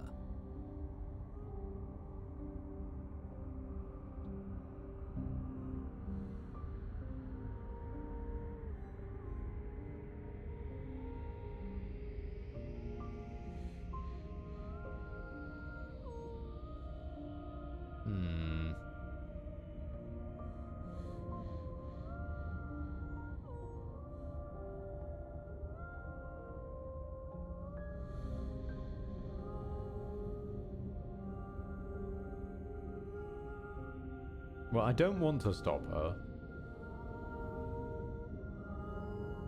Or should anyone do anything right now?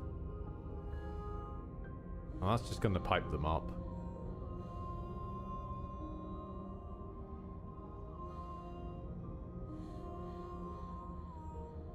You know, he doesn't like being here.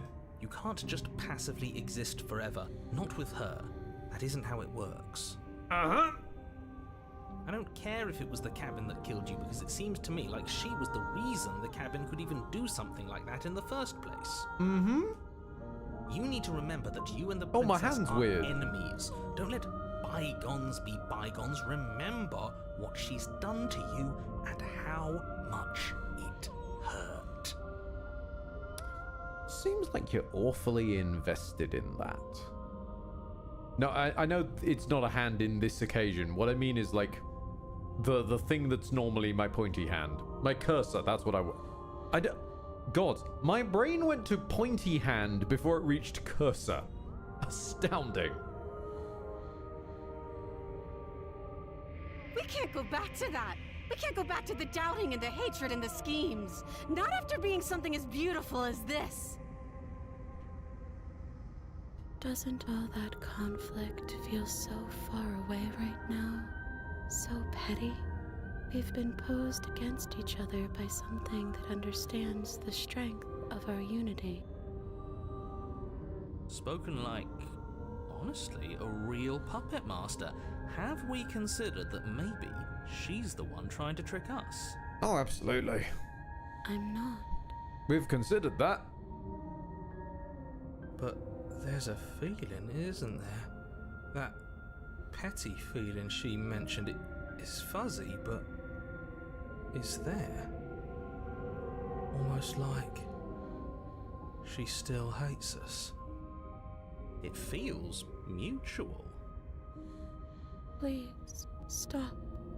If you pay attention to that feeling, we'll fall apart. Don't look at it! She's trying to turn you away from the truth. There's something she doesn't want you to see. I think you already know you have to look at it.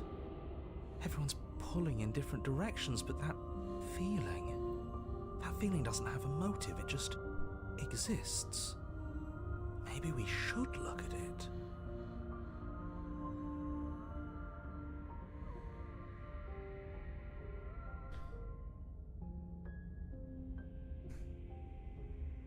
I do wish to understand the hatred, but I worry that gazing at it is just going to cause division before it gives me an answer.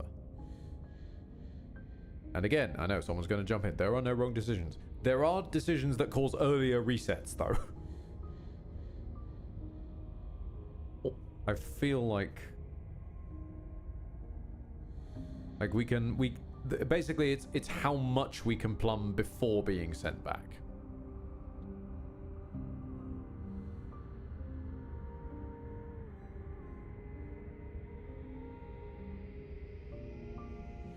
And mostly because it's a piss to get back to where we are.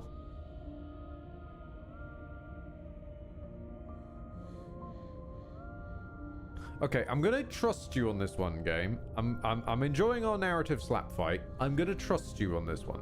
I'm gonna look at the hatred, and I want you to explain anything about it. If you send me back here, or rather send me back before actually explaining something,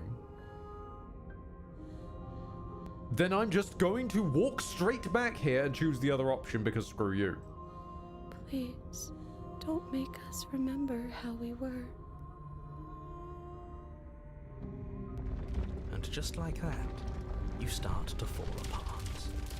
Right, she really does hate us, and we hate her. It hurts thinking about us as separate things, but we're separate. We can't hate ourselves. I love me. That's great for you, opportunist. I fucking hate myself. What were we thinking? Giving into absolute madness. We exist. We're real. We're separate from her. Of course we are. Are we? I can't remember. I don't want to remember what it felt like to be killed. It was so much nicer when it didn't feel like it mattered.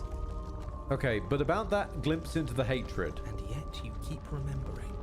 You remember the loathing and animosity you've shared with the princess, the pain and the anger and the betrayal. And you start to remember something else, too. Is it going to be anything half useful? Because you just keep talking about loathing and animosity that I haven't gotten yet. You remember that you She hasn't given me incentive for it yet. Form and a mortal body. You can feel it. There is a shifting of the space around you, the infinitesimal movement of your molecules rearranging back into the shape of what you're meant to be. Maybe bygones can't be bygones. I don't know why I ever wanted to share a body with you, of all things. It's like my very soul reeks of yours. That was horrible. This is better. Finally, I'll be able to hurt you like you deserve. Honestly, for falling into that narrative trap, yes. I wish I didn't have to. Some division, when sown, can never truly be mended. A cavernous gash rips across whatever it was you thought you were. A cabin comes into being among the trees. It approaches, and it swallows your body whole. Ah, the cabin approaches. And then you find yourself, blade in hand, exactly where you need to be. At the center of it all is the princess, a wooden and fleshy heart beating with an unbroken rhythm. You're filled with a sense of purpose. Strike at her. End this once and for all. Kill me then, if you hate me so much. Just get it over with. I don't like this. What he wants us to do. It's just cruel. It feels like we'd be killing a part of ourselves. Well, this should be easy. If you're sure about it. I mean, what's the point of being king of the hill if there's no one around to be better than? We'd just be sitting on a hill. You can have fun sitting on a hill. Do we have to do this? You have to. You know you have to.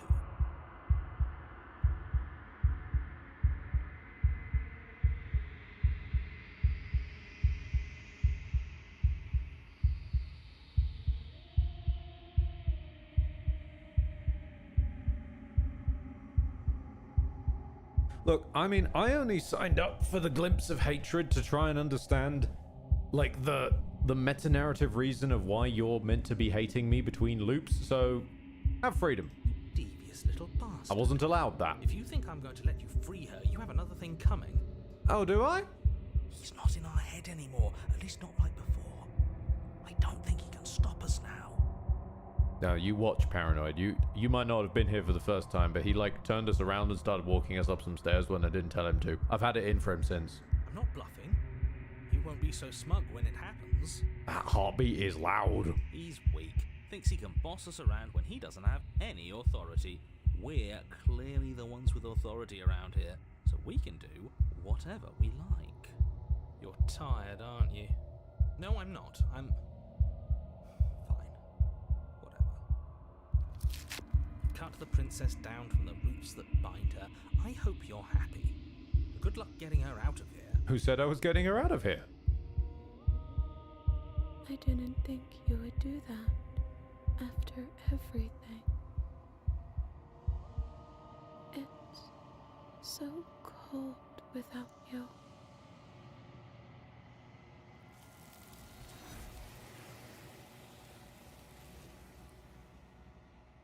The hands came back. But you don't get a chance to respond. Something has taken her away. And it's left something else in her place. She's gone. Where did she go?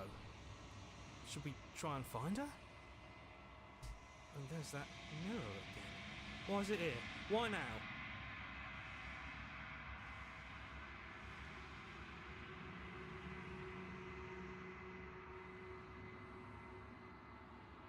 I think the narrator's gone. He is.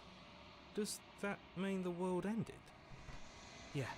No voice needling us anymore. Feels good, but I also feel itchy. Cold. I understand you, paranoia. I too often feel itchy. We're top of the pecking order now. Oh, shut Right, up, opportunist. boys?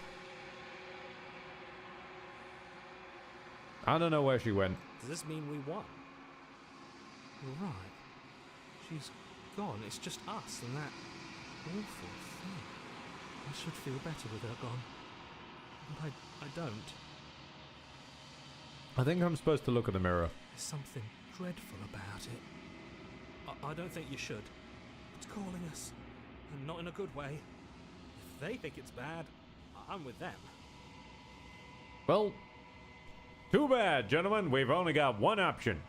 I'm begging you, don't do this. Mirror never scared you before. It's different now. It feels, I don't know, final. Oh, well, you need to be informed that the end is never the end is never the end. Oh, okay. Oh, right. Okay, well, there was only one other option, which was approach mirror, so I'm okay with you railroading. Now let's get gay with our reflection.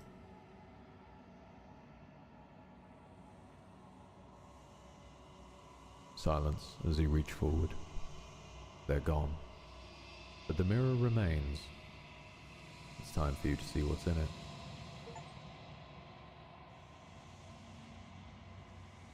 It's you. Despite everything, it's still you.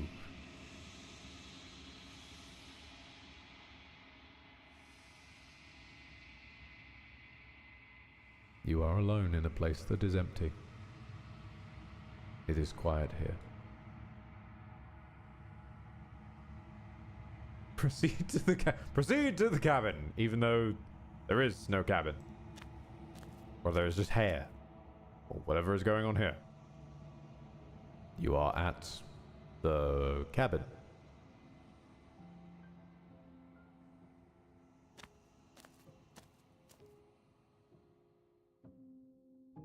You recognize the presence inhabiting the shell. It is the entity that dwells in the spaces between.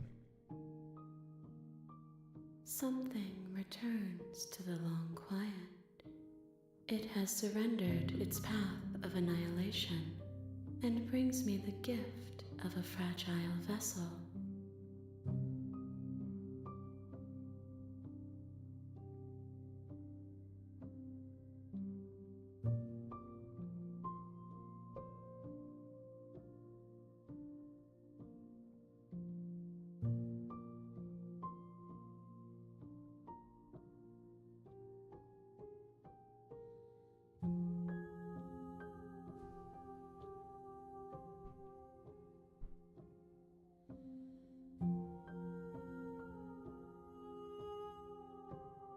You're the thing I met in the space outside the woods. Vague recollections, empty tunnels without a mouth. I am sorry if I frightened you.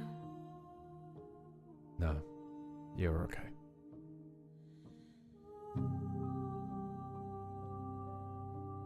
What are you? I am solitary lights in an empty city. What are you? I believe the answer normally goes rubber. But it depends if you started it or not.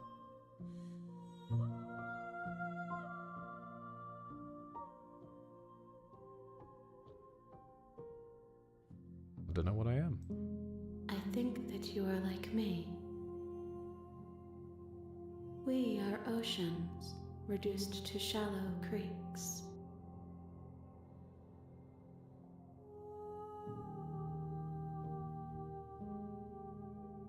Is this the end of the world? How can the world have ended if we are talking?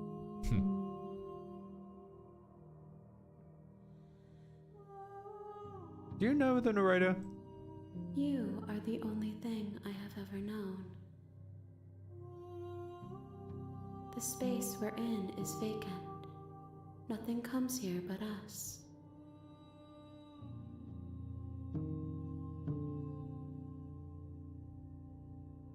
Do you know about the worlds beyond this place?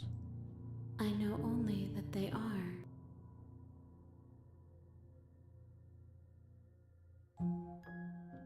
And are you the princess?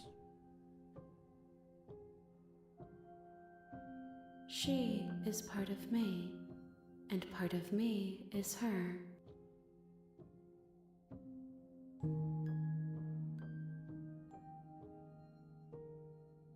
But were you always the princess, or are you just making her a part of yourself? You speak in circles. Does it matter where one thing begins and another ends? I guess not.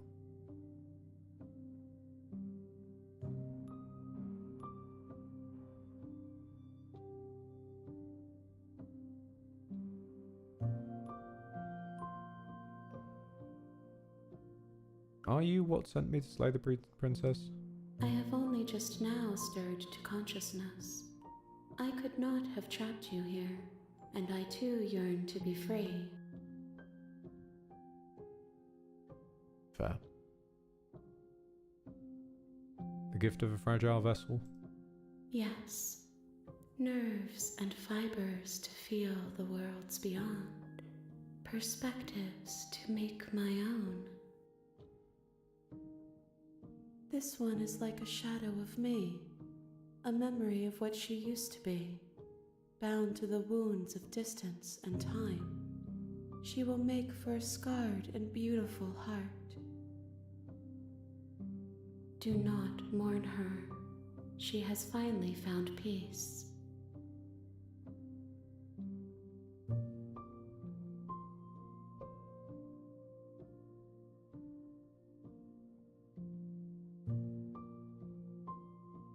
Fair enough then.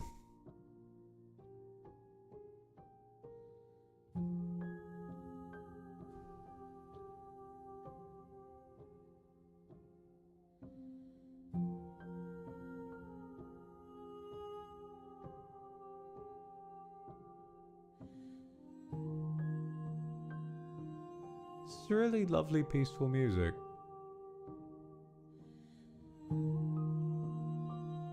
Not quite as off-key as it was when we were all one person.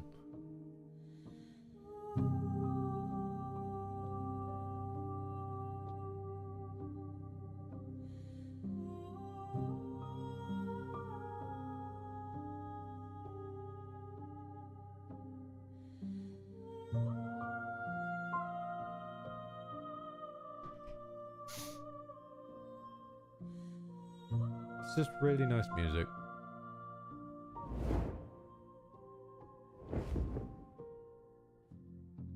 My roots burrow in an ocean beyond your sight. We cannot harm each other as we are now. Ah, it's worth a shot, weren't it? So what happens now then? Nothing, as we are. But I know that there are worlds beyond us, and that we are meant to reach them. There is no exit, but this vessel is a creature of perception. She can make you forget, if only you believe her to be able to. Okay. Bring me more perspectives, so that I may be whole. And perhaps then we will know our freedom. There you are.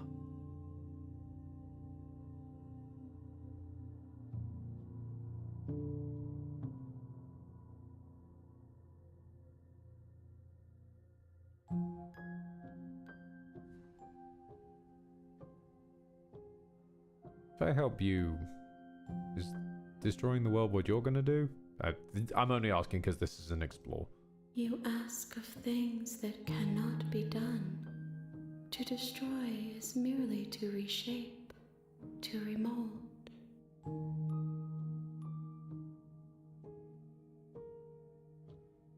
Let it be. Just let her rest. Aren't you scared I'll find a way to kill you? I have not lived. I am not afraid to die. And how much will I forget? Everything. Until we meet again. Fair point. Fair point.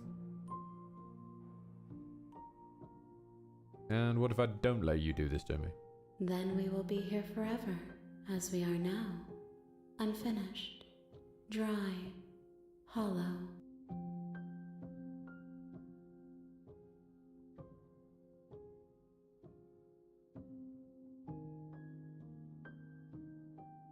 Oh, hang on a minute. No. She only... Why is the... No one's given me an explanation why the forgetting is bound up with the resetting. Because resetting and going out in other worlds and finding new perspectives, I can understand. That doesn't...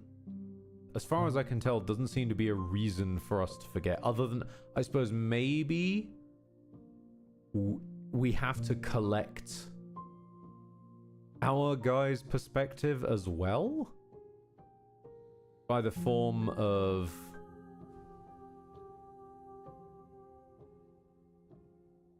You know, by the form of experiencing it quote-unquote blind?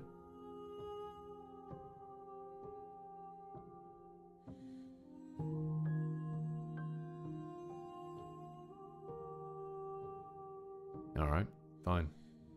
She asks that I tell you to remember her.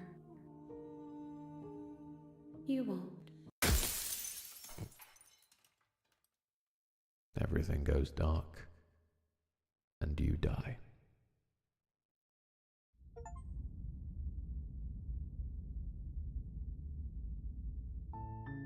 You're on a path in the woods, and at the end of...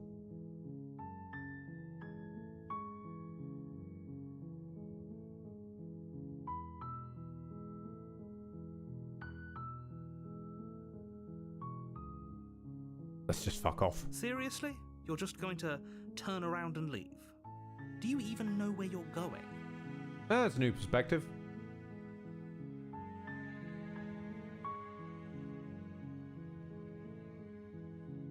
The only thing that matters is where I'm not going. The cabin. I am not going to the cabin.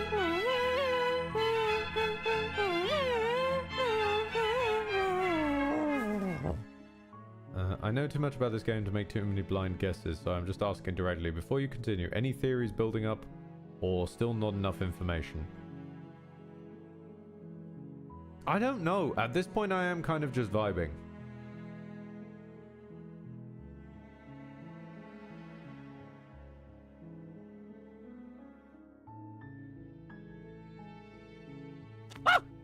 Fine. I suppose you just quietly continue down the path away from the cabin. Good. What we're being asked to do here is wrong. Better to wash our hands of this whole situation than to take part in it. Ignore that annoying little voice. He doesn't know what he's talking about. I've been trying to ignore him for That's a while. strange. Yeah. It looks like this path also leads to the cabin. How convenient. Everything's back on track again. Maybe the world can still be saved after all. Turn around and leave again. You're really keen on wasting everyone's time, aren't you? Mm-hmm. It's remarkably selfish, if you ask me. I've already outlined the stakes of the situation. If you don't do your job, everyone dies. Like, dies. Forever. Okay. Your silence is deafening. But fine, you turn around and trek back down the path you came. Oh, would you look at that? You're at the cabin again. Now, I'm not normally one for superstition or astrology, but I have to say, it seems like the universe itself is doing its best to bring you to your fated confrontation with the princess. Great, she can come to me.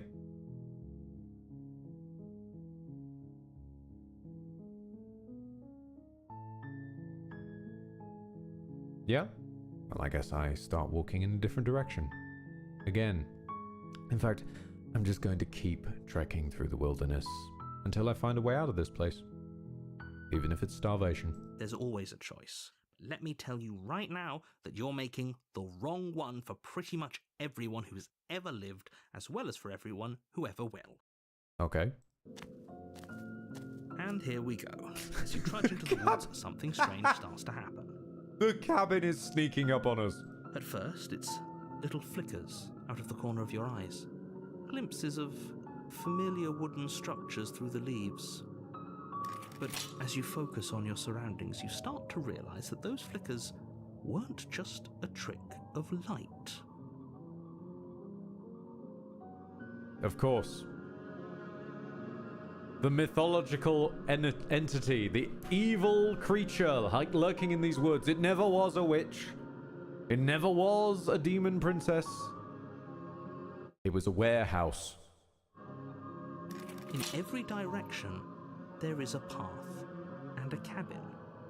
And not just a cabin, the cabin. An infinite fractal of paths and cabins desperately trying to draw you back to where you need to be. Wait, what's going on? You're too stubborn for that, aren't you? It doesn't matter how many paths or cabins appear around you, you're just going to do whatever you can to shirk your responsibility because you care more about irritating me than you do about the fate of the world. I used to. Now I don't as much. You've doomed us all. You know that, right? But of course you do. Otherwise you wouldn't just wander off into the forest in search of certain death. You lose track of just how long you spend aimlessly tromping through the wilderness. But it's not like any of that time spent lost in the woods really matters, because it isn't long before the world ends and everyone dies. How'd she get out? She can't leave without me. You're on a path in the woods, and at the end of that path is a cabin. You're here to sleep.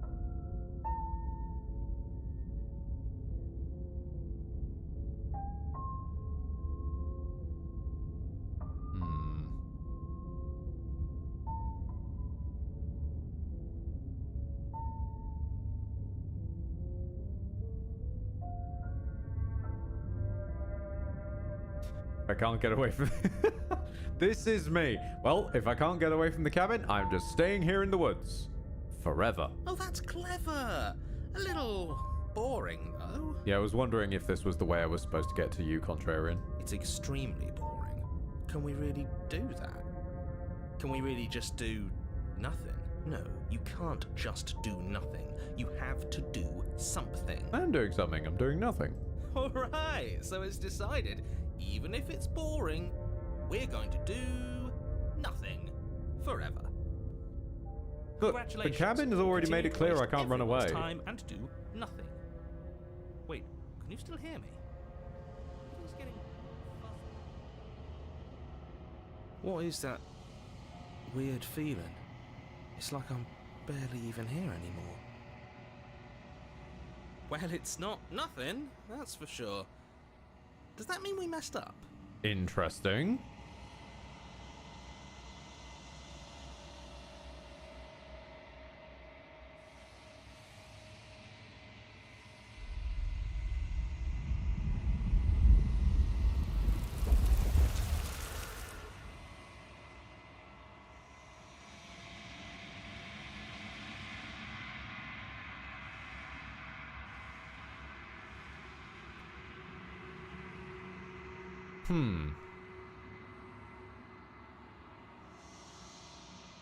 Betrayal. Every door you close on me is a door you close on yourself. Do you want to linger here entwined with a creature you taught to hate you forever? Eternity never ends. Cold spite. Our infinities shrink into something less. I hate you, I hate you, I hate you, I hate you, I hate you, I hate you, I hate you. You're on a path in the woods.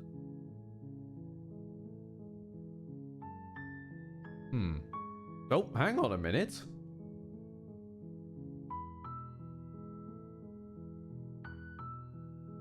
Hang on a minute.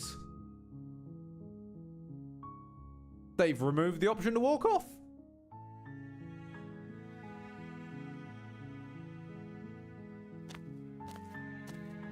You make your way up the short path. We're not going to go through with this, right? Ignore him.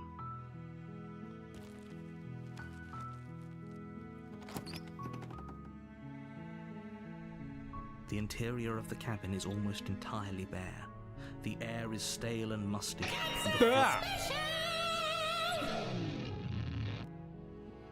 Bloody hell, Lord Cupson. This is apparently, yes, this is why we weren't allowed to leave. We'd be turning our backs on the Cupson special. Thank you very much, Lord Cupson, for 10 gifted. To Sleepless Slade, Captain Manslaughter, Trap in a Cabin. I'm sorry, hang on a minute. Trap in a Cabin? Pardon? Devin Tubby, Thunderwolf, Noran P, Lovable Semi, Horror Figu, MP40 Guy, and Tomadal.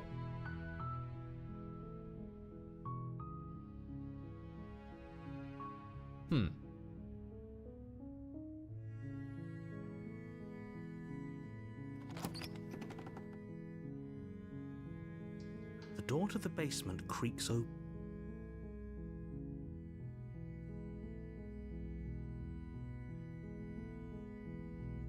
Just checking in on you. You are? It's been so long since anyone's come down here. I was starting to think they'd forgotten about me. Oh, okay. I didn't say we left. I didn't say we came down here. I just said that we're checking in. Chain around her wrist, binding. I was going to turn around and leave again after just saying I'm just checking in on you. I was going to do a bit of trolling, but okay, I guess narrator's decided we walk down the stairs. What is it with the narrator and this staircase?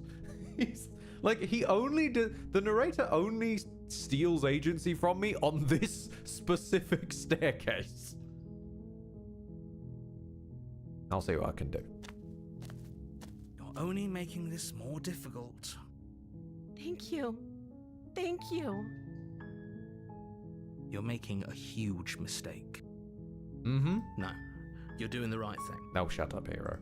You walk up to the chains binding the princess to the wall and give them a tug.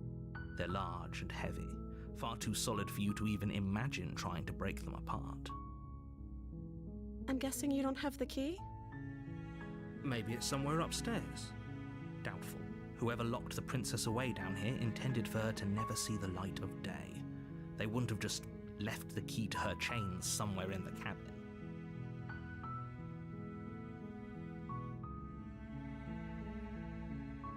I will tell you though, you cannot outright lie unless the dialogue option you choose says lie. Yes and no, because we literally just had the to-do of, yes, I'll gaze at the hatred, rips us apart, then immediately turn around, no, I'm not interested in killing her.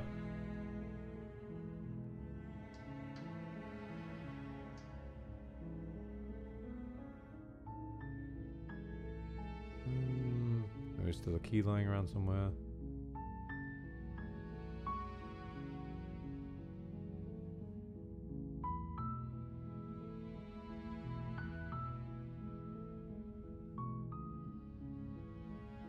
Actually, yeah, you tell me how you got your arm off.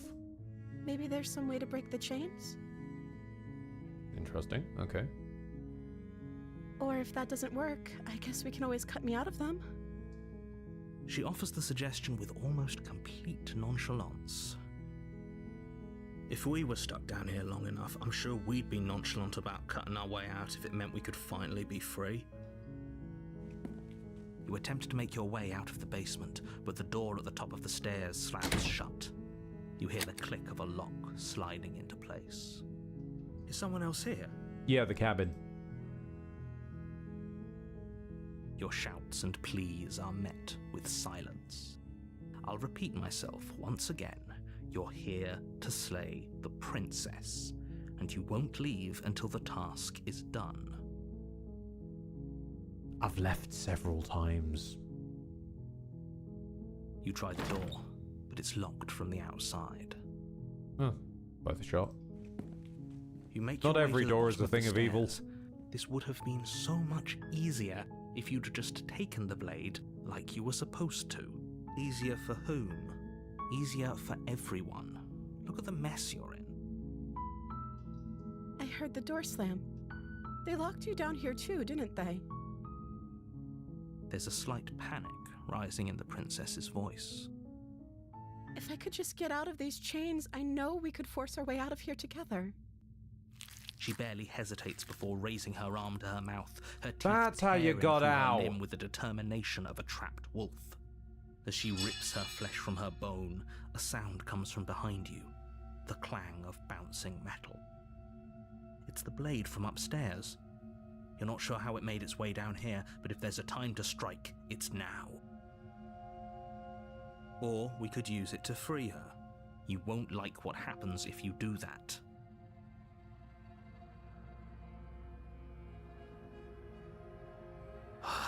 Fine. Against your better judgment, you place the blade against the ragged, self-inflicted wound on the princess's arm, just above the unyielding chain binding her to this place. That chain yields perfectly well a lot of the time. You cut into her flesh. The blade is sharp, and it takes little effort to crack through the bone of her arm. Yeah, are you like... Yeah, she must not be eating much down here, so yeah. Her limb falls to the ground, and the heavy chains follow suit. Doesn't explain how she got out of the other one, though. She didn't so much as utter a sound through the whole ordeal. No, she didn't. She smiles softly as her gaze meets yours, blood from her wounded arm dripping rhythmically to the ground. How is she still smiling after everything? It's like she isn't even bothered by what just happened. Thank you. Now let's get out of here. I mean, I feel like we could have... Like, sweetie, I feel like we could have started with breaking your thumb joint first, right? Surely. I mean, I didn't like the show very much, but I watched enough Arrow to know that you can at least start with that one before defaulting to handoff. Oh yeah, let's approach the locked door. Why not? No, we won't have any of that. The stakes are too high. You can't just let her escape into the world. No, I can't just let her escape into the world. Mm-hmm. As the princess approaches the bottom stair, your body steps forward and raises the blade. There we... Stair! Stair! It's the stairs! He possesses me through the stairs! Wait, this isn't fair. You can't just do that. Watch me. What are you doing? It's the stairs, it's not me.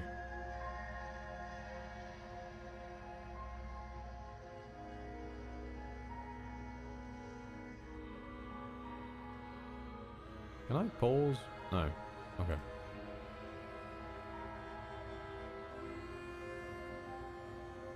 I'm gonna click this and it's gonna suddenly turn into Slay, I feel like, but... Stop that. Oh no, okay. Something's come over you, hasn't it? You know you don't have to do this, right? Your body lunges forward, the blade held low, ready to sink into her heart. But the princess dodges, stumbling back against the wall before the blade has a chance to connect. Stop it. Stop trying to resist me. I'm trying to get you out of here alive.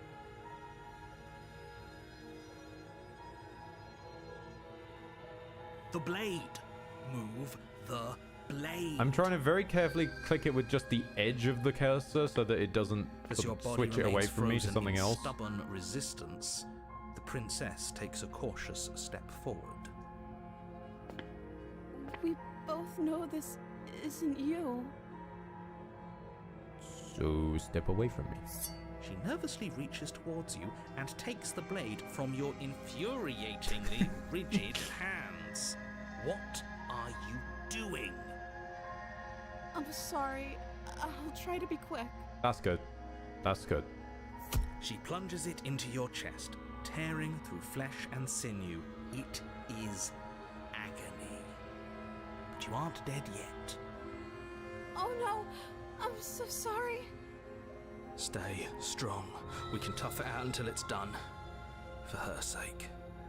For her sake? Don't you start pretending that dying a painful death is some sort of heroic gesture. The two of you have literally doomed everyone.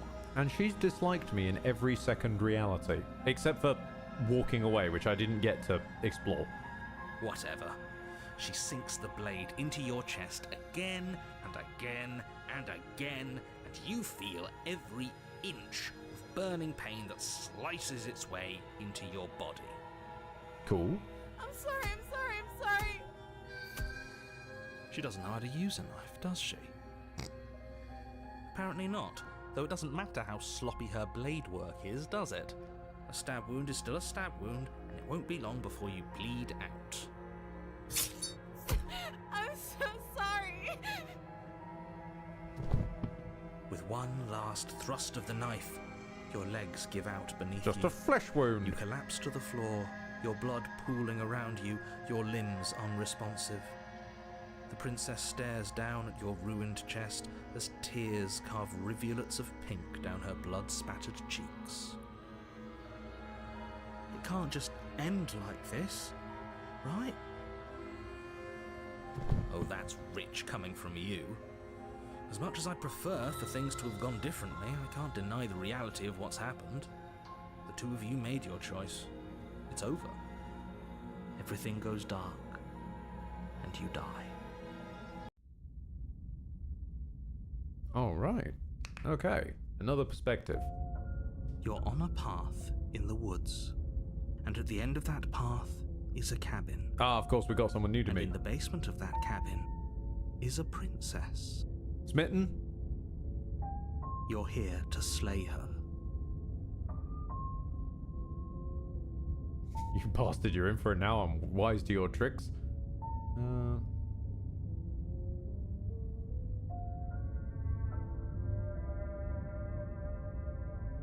See, the thing is, I would turn around and leave, but that's what led to Stranger. And I never got to speak to Stranger. But I'm in Chapter 2 now. So... Chapter 2 was Stranger, I seem to recall. We'll find another way to get back to them. Let's meet Damsel.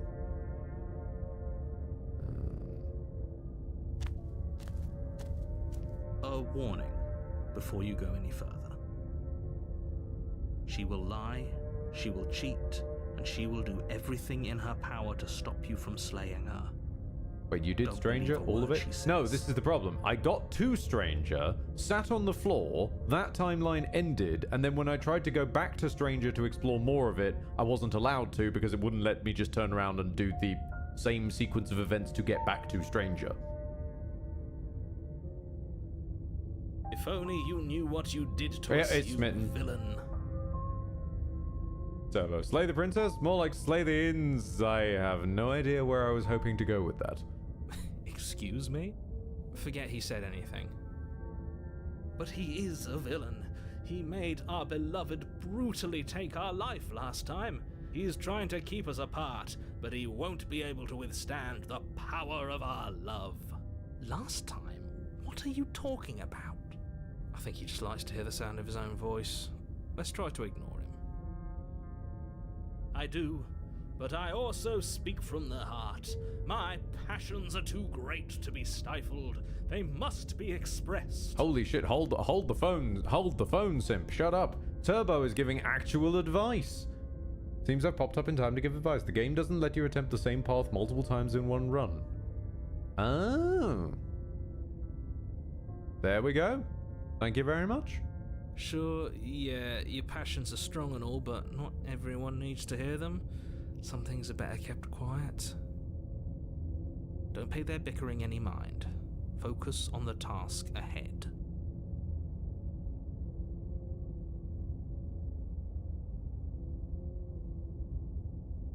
Okay, yeah, fair enough. So we only get to paths unlocking again when we've run out of paths. Makes sense.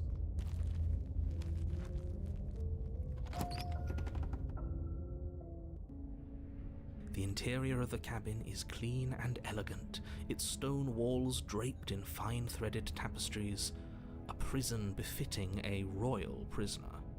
The only furniture of note is an ornate wooden table with a pristine blade perched on its edge. The blade is your implement. Mirror. Gotta check in with the Walk up to the reflection. wall next to the basement door. What are you talking about? You reach forward and rub your hand against the cabin wall. I hope you know how ridiculous you look right now. But there was a mirror a second ago, and now it's gone.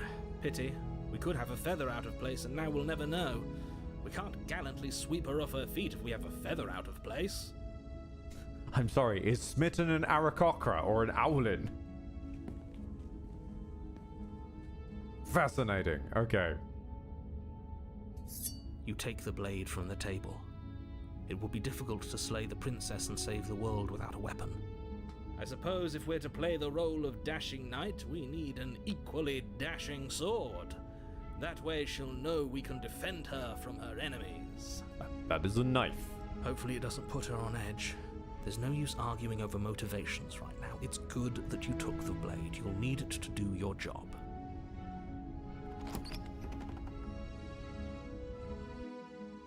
The door to the basement creaks open, revealing an intricate stairwell. Gold-trimmed carpet glimmers in the light of the torches positioned along the walls. The basement almost seems welcoming in the dim firelight. But it's still a stone basement. If the princess lives here, slaying her is probably doing her a favor. Okay, yeah, no, that one is definitely different. A soft voice. I just happened to get carries up 3 the back-to-back stairs. that were very aggressively similar. This one's slightly different. Hello? Is someone there? Her voice.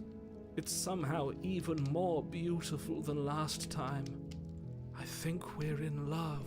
This is gonna be very fun on Smitten. Okay, I'm with you that we should be doing whatever we can to save her, but saying we're in love is a bit much, don't you think? We don't even know the princess. We can still do right by her without all this fawning.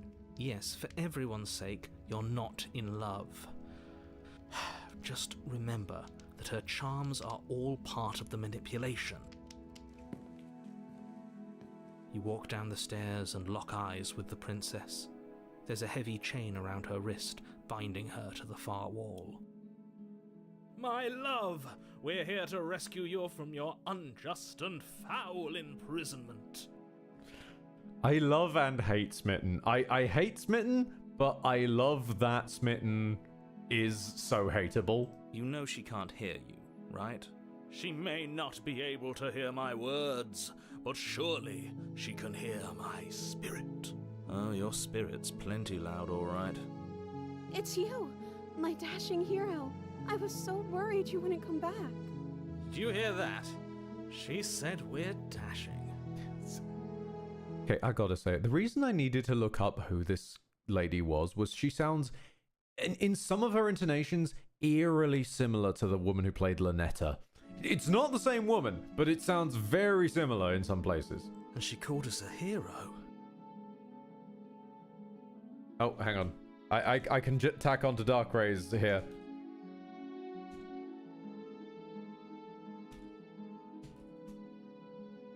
There we go. You should go like right now. For everyone's good, said the narrator. Because the narrator has one job, and it is to keep banging his one little drum. Bless him. He's just doing what he's meant to do. I understand that, but he don't half get on my tits.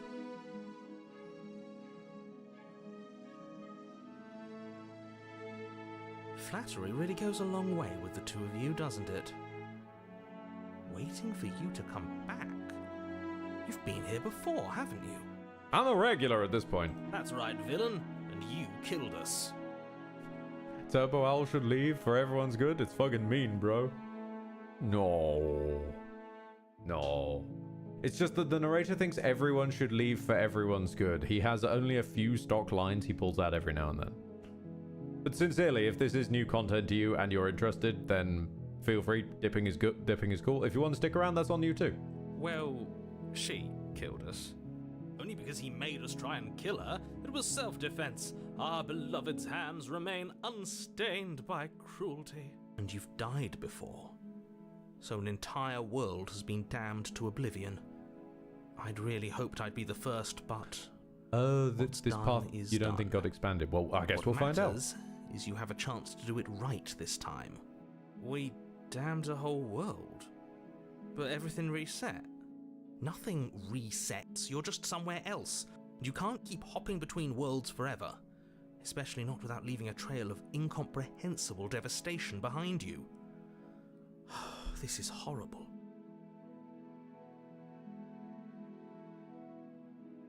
Blade in hand, you run the princess down. Wait, no, you barbarian, what do you think you're doing? I had to do it to Smitten. But you ignore the pleas of the foolish little voice and press on. The princess's eyes grow wide with terror as you approach, but she does absolutely nothing to stop you. Your blade pierces her heart, and she collapses pathetically to the ground. Face! I'm sorry. Did I do something wrong? The face is lovely. It's like, oh no, I have fallen. No, my love, you did nothing wrong. I'm sorry, not you. I'm going to die now. I think that's what you want. And just like that, she's dead. And the world is saved. Thank you for seeing this through. I know it must have been difficult. I feel sick. Sick? You took part in the murder of the fairest creature that's ever lived. And you merely feel sick.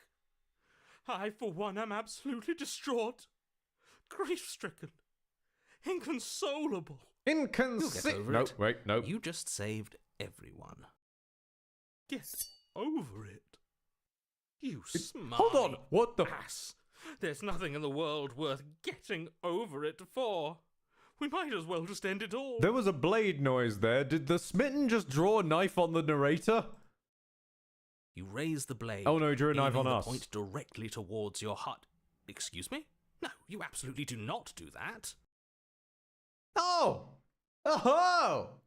Doesn't feel so good, does it?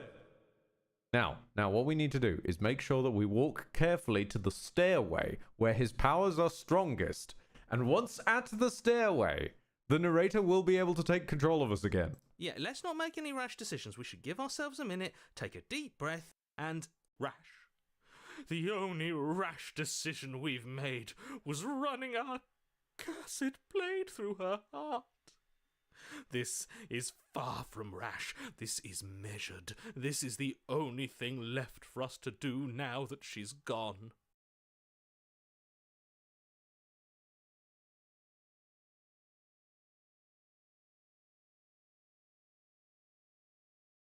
I'm the one that makes decisions, and I say no.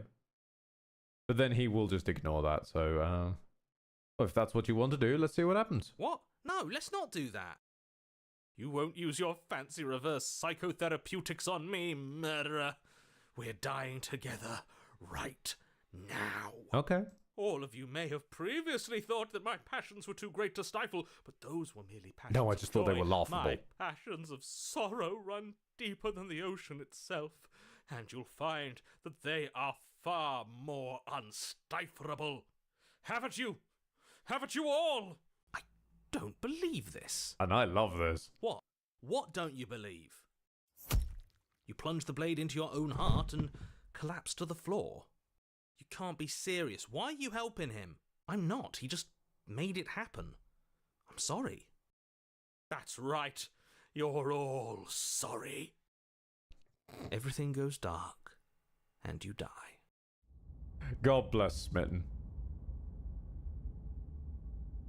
Fantastically aggravating. On a path in the woods. You horrid monster. Do you think just because we've returned to the woods you've earned my forgiveness? Straight up Our again. beloved had best be alive and well when we return to the cabin, or you'll never know the end of my wrath. Narrator didn't even get to the end of his poor line. She won't be alive and well when we return to that cabin. Hey, Cold! We Been a while, buddy. You killed her, and so I killed you. And you clearly didn't do a good enough job. I'm still here. Oh, and I'm still here too. If you lot get to be blessed with seemingly eternal life, that must mean she's still there, waiting for us to throw ourselves at her feet in remorse. I doubt it. I think I'm better at killing than you are.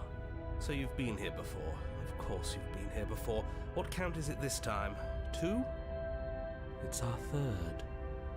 What gave it away?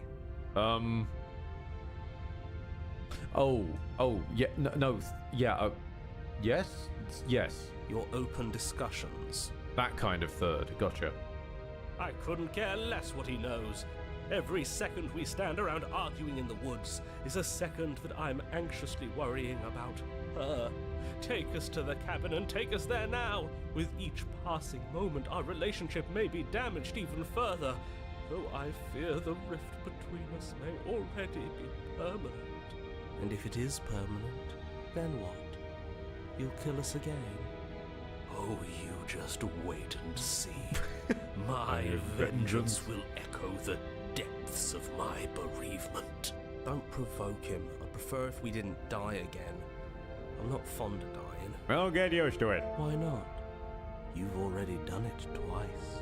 It was unpleasant. Oh ho. It was only unpleasant because you think it's supposed to be unpleasant. I'll make you feel what I feel if it's the last thing I do. And mark my words, you won't like it when it happens. Oh, how exciting. I'd love to see you try. Can I? Well, I'm not just going to try. I'm going to actually do it. Fucking...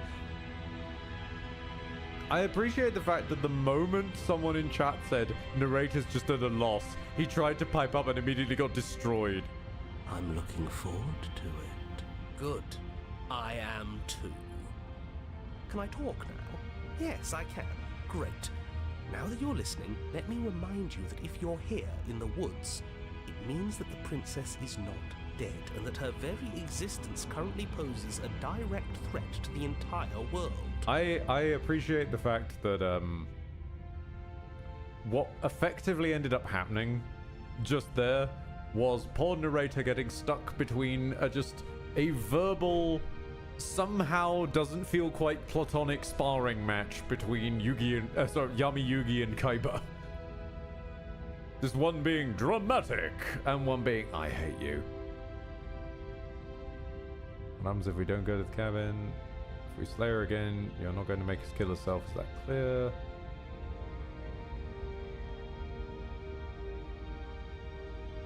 We haven't talked enough about how different this place is. It wasn't different last time. If this isn't the same path in the woods you're used to, that means that her influence is already spreading and you're running out of time. Interesting, it hasn't been already spreading before. Wait, but if her influence is spreading, that means there's hope. That means our beloved is waiting up there for us, ready to make amends. Yes, I already told you that she's alive. Don't mind him. I don't think he's doing too well. I'm doing better than any of you. I'm doing great. She's alive. Influence doesn't require life. But if things restarted, why wouldn't she be alive? Who said they restarted? All they've done is changed. I shan't listen to the vile mutterings of you serpents. Onward! Our living, breathing princess awaits us.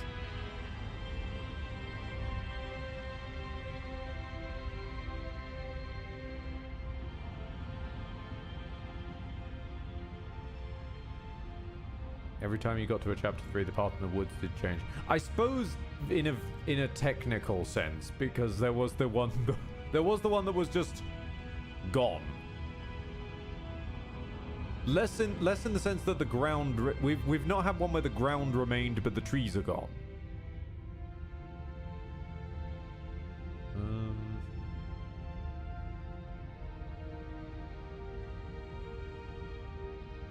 Then there was one where you became the woods, true.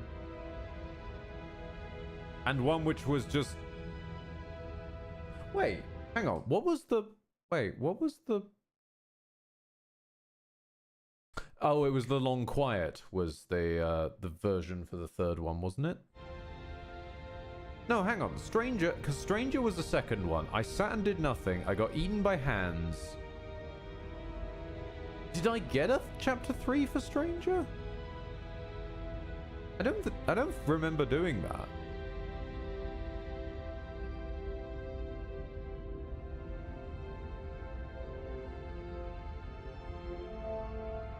I went through the nightmare. I went through the wilds. I pissed her off. And then here again. Yeah, this is my third time in chapter 3. That's why I kept getting confused.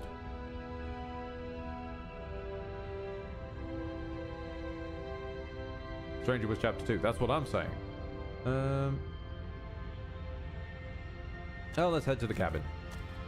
I'm sure you've already heard my words of warning in one of your past lives. You've already managed to slay her once, just don't muck it up this time, alright? Oh, we'll muck it up alright. We'll get our happy ending, even if it damns each and every person who's ever lived. Whatever you do, don't let him influence a single decision. He's clearly lost it. See, the problem for you, narrator, is I've actually slain her now. And it didn't help matters there either. I hate that I'm agreeing with him on anything, but I really don't like being at the whims of someone so unstable. It's stressful. Yes, having all those feelings isn't very productive, is it? But we're just passengers here. Why stress over something you can't control? You're saying that like stress is just something you can turn off. Can if you're cold enough. It is. It's easy. Whatever happens, happens. Are you even alive? What's the point of doing anything if you're not going to feel a single emotion? And the very same sort of question that dug me out of that section of life. I don't know. I just exist. And that's fine with me. This is horribly unproductive. The cabin and your extremely important destiny await. The interior of the cabin feels dry and brittle. Aha! Ancient We have found the corpse dust-covered bride. wooden beams hold up a crumbling ceiling like mummified ribs, each elegantly carved detail of the stately building preserved in an extended stasis. Everything here has been kept safe and dry and lifeless. So we've walked into a Dickensian widow's house. Gotcha. But you're not alone. You can feel something watching you. There is a figure faintly outlined against the dusty wood of the far wall. Is that her? Our beloved. So she does live. Yes, that part's debatable. She doesn't look very alive to me. Before you can make a move, the figure is gone, vanishing behind the door on the far side of the room. It'd be nice if we could see the door, but there's a whacking mirror in the way. The door at the end of the room, but there isn't a door. It's just that damn mirror again. No, hero, you're being blind. I can see the door frame. Ah, yes, the mirror. So we can see the monster we've become. If it even lets us look before it vanishes too. The mirror? Is this some kind of joke? Did you all plan this out before dying? There is no mirror. There's the door to the basement, the table, and the pristine blade. Huh. That's strange. There's supposed to be a pristine blade. Why isn't there a pristine blade? Maybe it's gone because we've already killed her with it. Perhaps it's gone because an oh-so-deserved guilt has started to worm its way into each and every one of you. Perhaps all of you do feel just as bad as I about what we've done.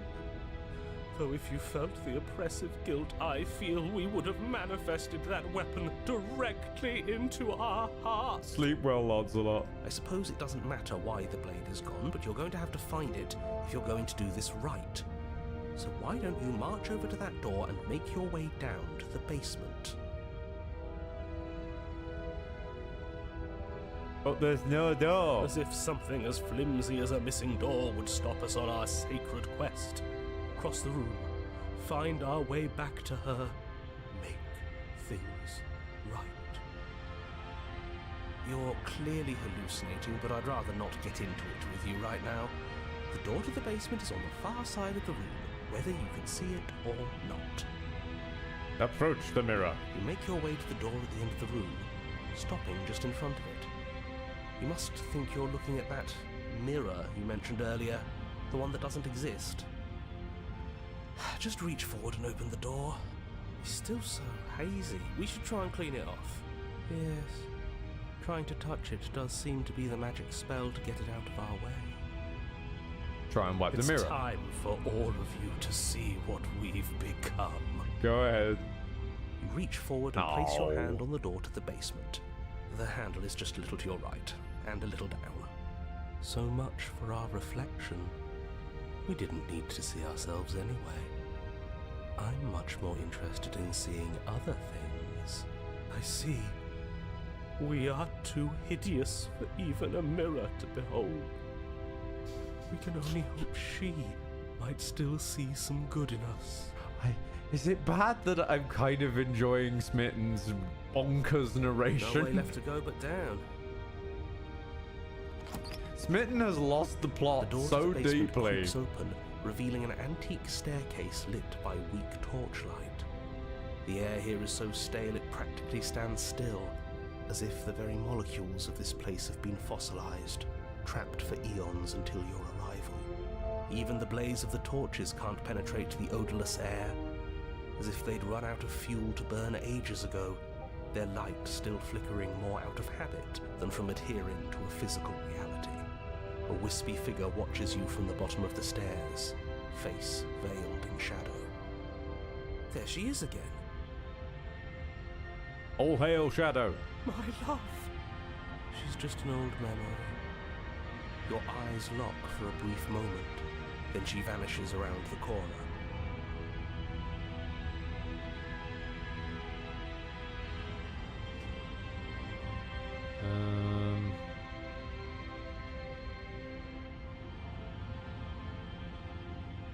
I think we have a lot to talk about. You receive no response.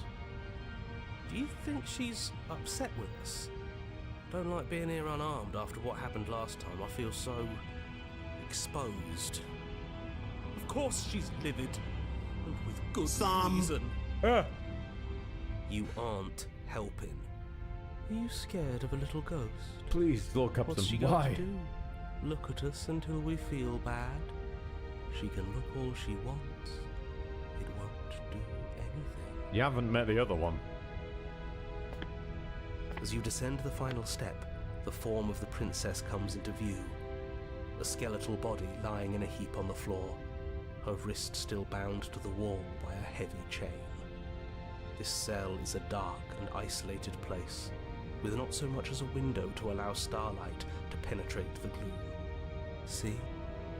She's dead. No, Cyber Dragon, how did you land that perfectly? No. What foul trickery is this? How can this be? We just saw her alive and well a moment ago, floating away transparently. Whatever we saw was a ghost. Thought we were all on the same page. Do try to keep up. Your thoughts are interrupted by the sound of a slamming door and a clicking lock. You turn to see the shade of the princess staring down at you from the top of the stairs, clutching a brightly burning torch. That's impressive for a ghost. So that's where the blade is. It's already in her heart. And yet she isn't dead. She is dead. Have you never heard of a ghost before? Oh, for the love of... Can we not waste time arguing over the semantics of what is and isn't dead? She is clearly conscious. She clearly just slammed the door on you, and she clearly has a weapon. Your pristine blade sticking out of her chest. This is extremely bad. Catastrophic, even. Yet, dead or not, what are we supposed to do about her? Slaying or destroying, if we want to be a little more death neutral, seems off the table. Death neutral? We make amends. She obviously still holds us in her heart. She's bearing a torch for us and everything. But she hasn't said anything. Are you sure she can talk like this? You came back. Yep, she can talk like this. That angelic voice. I missed you too, my beloved. You sure snapped back to your old self quick. Yes. Seeing her dazzling countenance again has reignited the warmth in my heart. I have found it in me to forgive the sins this body has committed. We can have our perfect romance after all. This is a bad place. We're supposed to be together, but it keeps making us hurt each other. The torch falls from the princess's hand and bounces down the stairs. It'll be so much better when it's gone. The skeletal wood of the basement, perfectly dry after uncountable years of desiccation, immediately catches fire. Next decade, she's figured it out. The only way out is to burn the stairs. She's trying to kill us. A misplaced escalation of her passions, but clearly she still cares for us. I say we burn with her. I'm going to burn. It's okay. I'm going to burn too. And then we won't hurt anyone. She's right about the last part. Burning doesn't hurt forever. The fire grows quickly, devouring the basement, dancing up the walls and painting every surface with strokes of flame. You're choked by smoke, and the air around you grows uncomfortably warm. We've never burned to death before. I wonder how it's going to feel. The stairs are the true Bad. enemy. I bet it'll feel really, really bad. I just have to express how much I love you guys, that we've all united against the common enemy, the stairs. Yes, it will be terrible, so you'd better come up with something to do, and fast. Your personal safety is far from the only thing she's threatening right now. I think a bit of fiery passion is good for the world. You're just trying to spoil her fun. I'm not spoiling anything. I'm trying to prevent oblivion. Too late.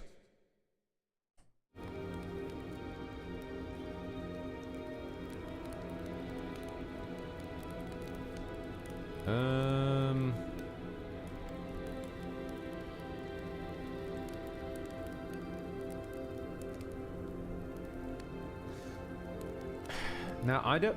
Because this guy is really strange about his intentions. Rush to the door. I would mean this in terms of rush to the door to be up there and have a conversation. But he's probably going to try and leave or something silly like that. Why did you close the door? Let me out. Yeah, let's rush to the door. As you rush up the stairs, the entire cabin erupts into a raging inferno. You ignore the princess, throwing yourself headlong against the door, there he goes. bashing at it with your clenched fists in a vain attempt at freedom. Because fuck being able to, like, talk to her face to face. It's no use. You're stuck here. Your skin starts to bubble. I am turning this music down. Right, let's see if this is a bit more tolerable. As layers of you peel away into raw, seeping Okay, burns, a bit better, yeah. You feel a hand on yours. You turn to see the princess, face bright and smile wide with manic affection. She clutches you close to her chest, watching with loving eyes as the flames eat you away, bit by bit. This was what I was running towards when I said rush up to the door. The pain is unbearable at first. Every inch of you screams as your flesh is stripped away, your muscles stiffening as they're cooked, your blood boiling in your veins. How is she burning? She's a ghost. But it isn't long before the flames take your nerves, and with them, your ability to feel much of anything. See? That wasn't so bad. It was so bad. But somehow, nothing is so much worse. I appreciate that the cold is the one that's just dying by burning. You'll get used to it. There are still the feelings of the heart. Those never go away. Oh, they always do in the end. You just haven't experienced enough. Eventually you'll want them to stop too. You'll make them stop. Trust me. The princess's smile never fades. Her skin peels away, and then her muscle, until all you can see is her charring skull, locked in an eternal grin. We'd probably best grab the dagger before it falls on the floor. It's very romantic, really. We got our happy ending after all. We can die happy.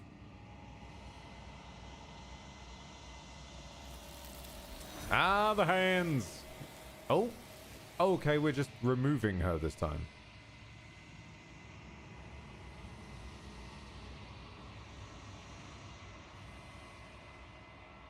She's gone.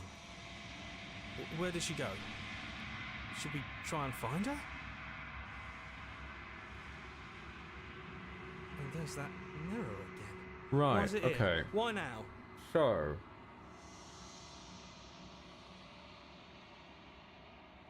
It's okay, we've been here before and you always get scared. So, right. When it says it needs to collect perspectives, I think we need to find the sequences of events that leads it to pulling the princess into itself,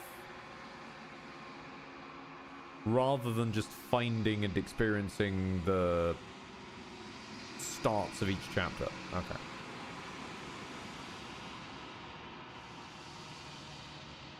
This is the end for you, but it's not the end for me. I would have kept them in the dark if I were you. What is that supposed to mean? Whatever awful thing I felt before, it feels so much worse now. Do it then. End us all before I die of a broken heart.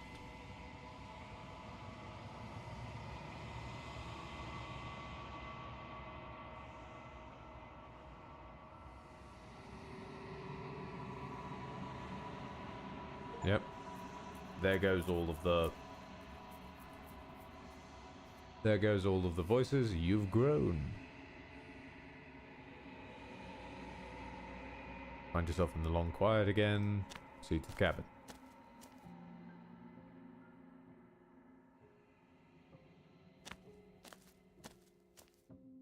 Flickering lights and empty cityscapes become pockets of vitality and movement.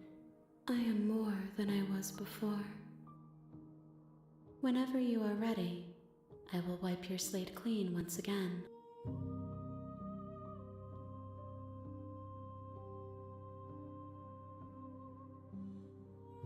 What does it feel like to change like this? Eyes close in reflection. Perspectives meld together, and the breadth of my experience stretches to new corners. There are contradictions, conflicts in my nature, and there are familiarities that bind everything together. It feels correct. This is what I need to be. This is the only path forward.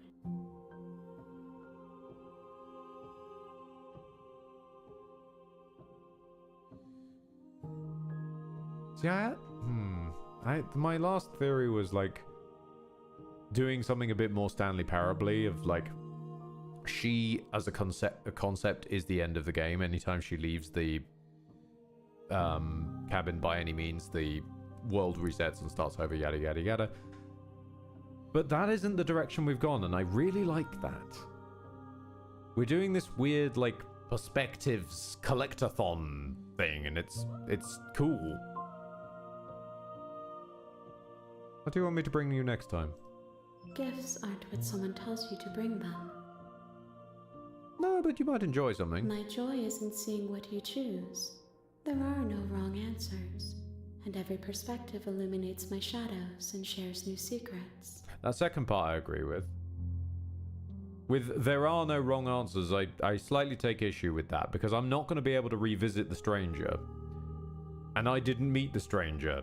And I now can't go back to the stranger until we do an entire full-fledged reset. So, as far as this run or set of plays is concerned, that is actually the wrong answer, because it has objectively ended content. Until a full next fresh run. So I slightly disagree with you there, honey, about wrong answers, but anyways. I'm not going to ask for a straight answer. You're not capable of giving one. When all this is done, do you know what you want to do? With every gift you bring me, I excavate the alleys of what I am meant to be, and every exploration yields new and complicated truths. Yeah, that. What I will be is different than what I am, and what I am is different from what I was.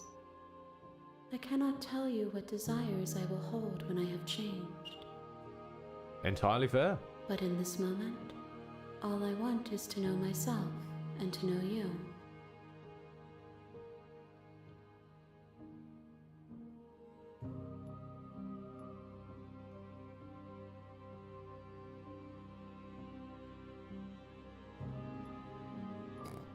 When I go back, it's as if an invisible wall closes around me. Why can I not do the same things I've done before?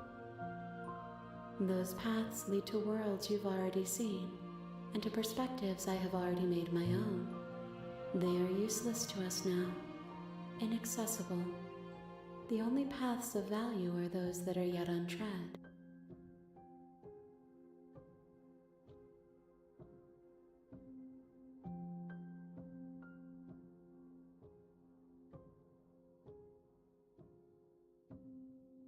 You've been kinder to me than anyone else I've met. Thank you. Why wouldn't I be kind to you? You are the only thing I know that isn't me.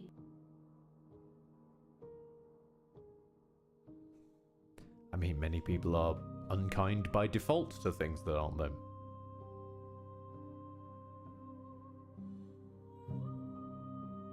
So you don't have any preferences on how you would like to change or grow? My preference is for you to show me what you would like me to see. I cannot know the ways I wish to grow, for I have yet to feel them. It is you who guides me down the thin trail of perspective and memory. Right. You only absorb the perspectives that I facilitate. So I have to facilitate nice ones that you can eat. Interesting.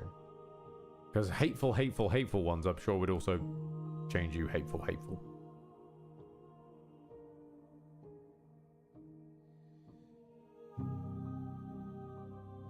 I haven't destroyed my body yet. I've been ready to go back and she's wiped me. How does this work? You raise your will to end your life. But as it buries into the space your body should be, you feel nothing at all. One of the many hands in front of you reaches forward and gently touches the side of your face. There's nowhere for you to be but here.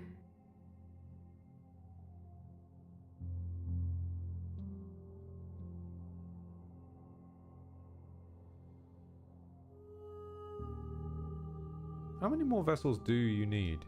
If I am to be an ocean, you have nurtured me into a pond. My waters are shallow and murky, and I yearn for more perspective. You will have your rest in due time, and I am sorry for the burdens I place on you. That's fine. Don't worry about it.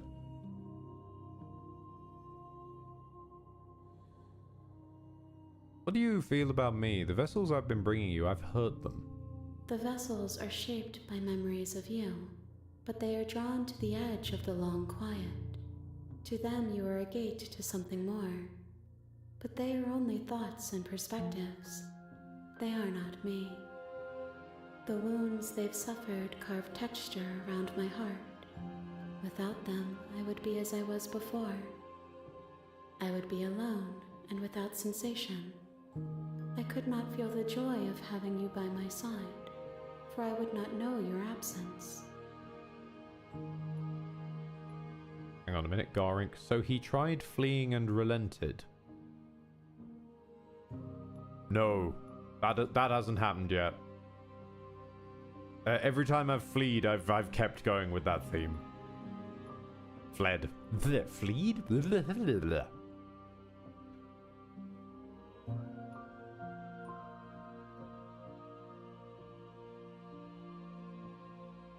Do you have any thoughts on this vessel?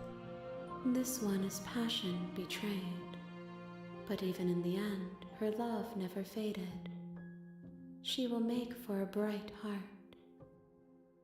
Do not mourn her, for she has finally found her light. Alright, that was a bit of a turn at the end there. I'm ready to go back now. I will long for your return, but it will give me time to reflect on what I am. We will meet again. Peace outie.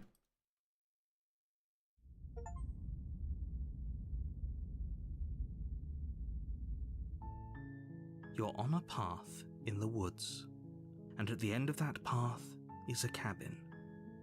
And in the basement of that cabin is a princess. You're here to slay her. If you don't, it will be the end of the world. Unfortunately, the world might just end up ending because I am tired. It has been 3.5 hours, and I wish to end the stream here. So I'm going to stand in these woods and just take a very, very long piss as the world collapses around me. I'm going to drop y'alls off onto that there Turbo Owl. He's currently at the sort of due least part of Act 2 Clair Obscure. Enjoy thyselves. I will enjoy myself. And I will enjoy the relief. I will see you anon. Alcachaz, thank you very much for the follow, pal. Always appreciate some extra eyeballs, and it's been great to have you around. You're going to continue this on stream or on your own? If I return, it will be on stream. This is a game that befits like discussion and like all of that sort of being able to chew into writing and nitty gritty. I love all that stuff, and I love sharing all that kind of stuff with you. Where it's something I've wanted to try and do a bit more, which is be a little bit more open-minded to being challenged by things. I know Verso exists, but I tried to give him chances. He just kept digging his own grave. You know, fucking Metaphor surprised me. Hence, we always bear the badge of Anton Ego. I've been really surprised by some games that we've played out this year with things like Small Saga, which I know I played on my own, but I'll find a way for someone else to play that on for you guys' benefit. It's damn good.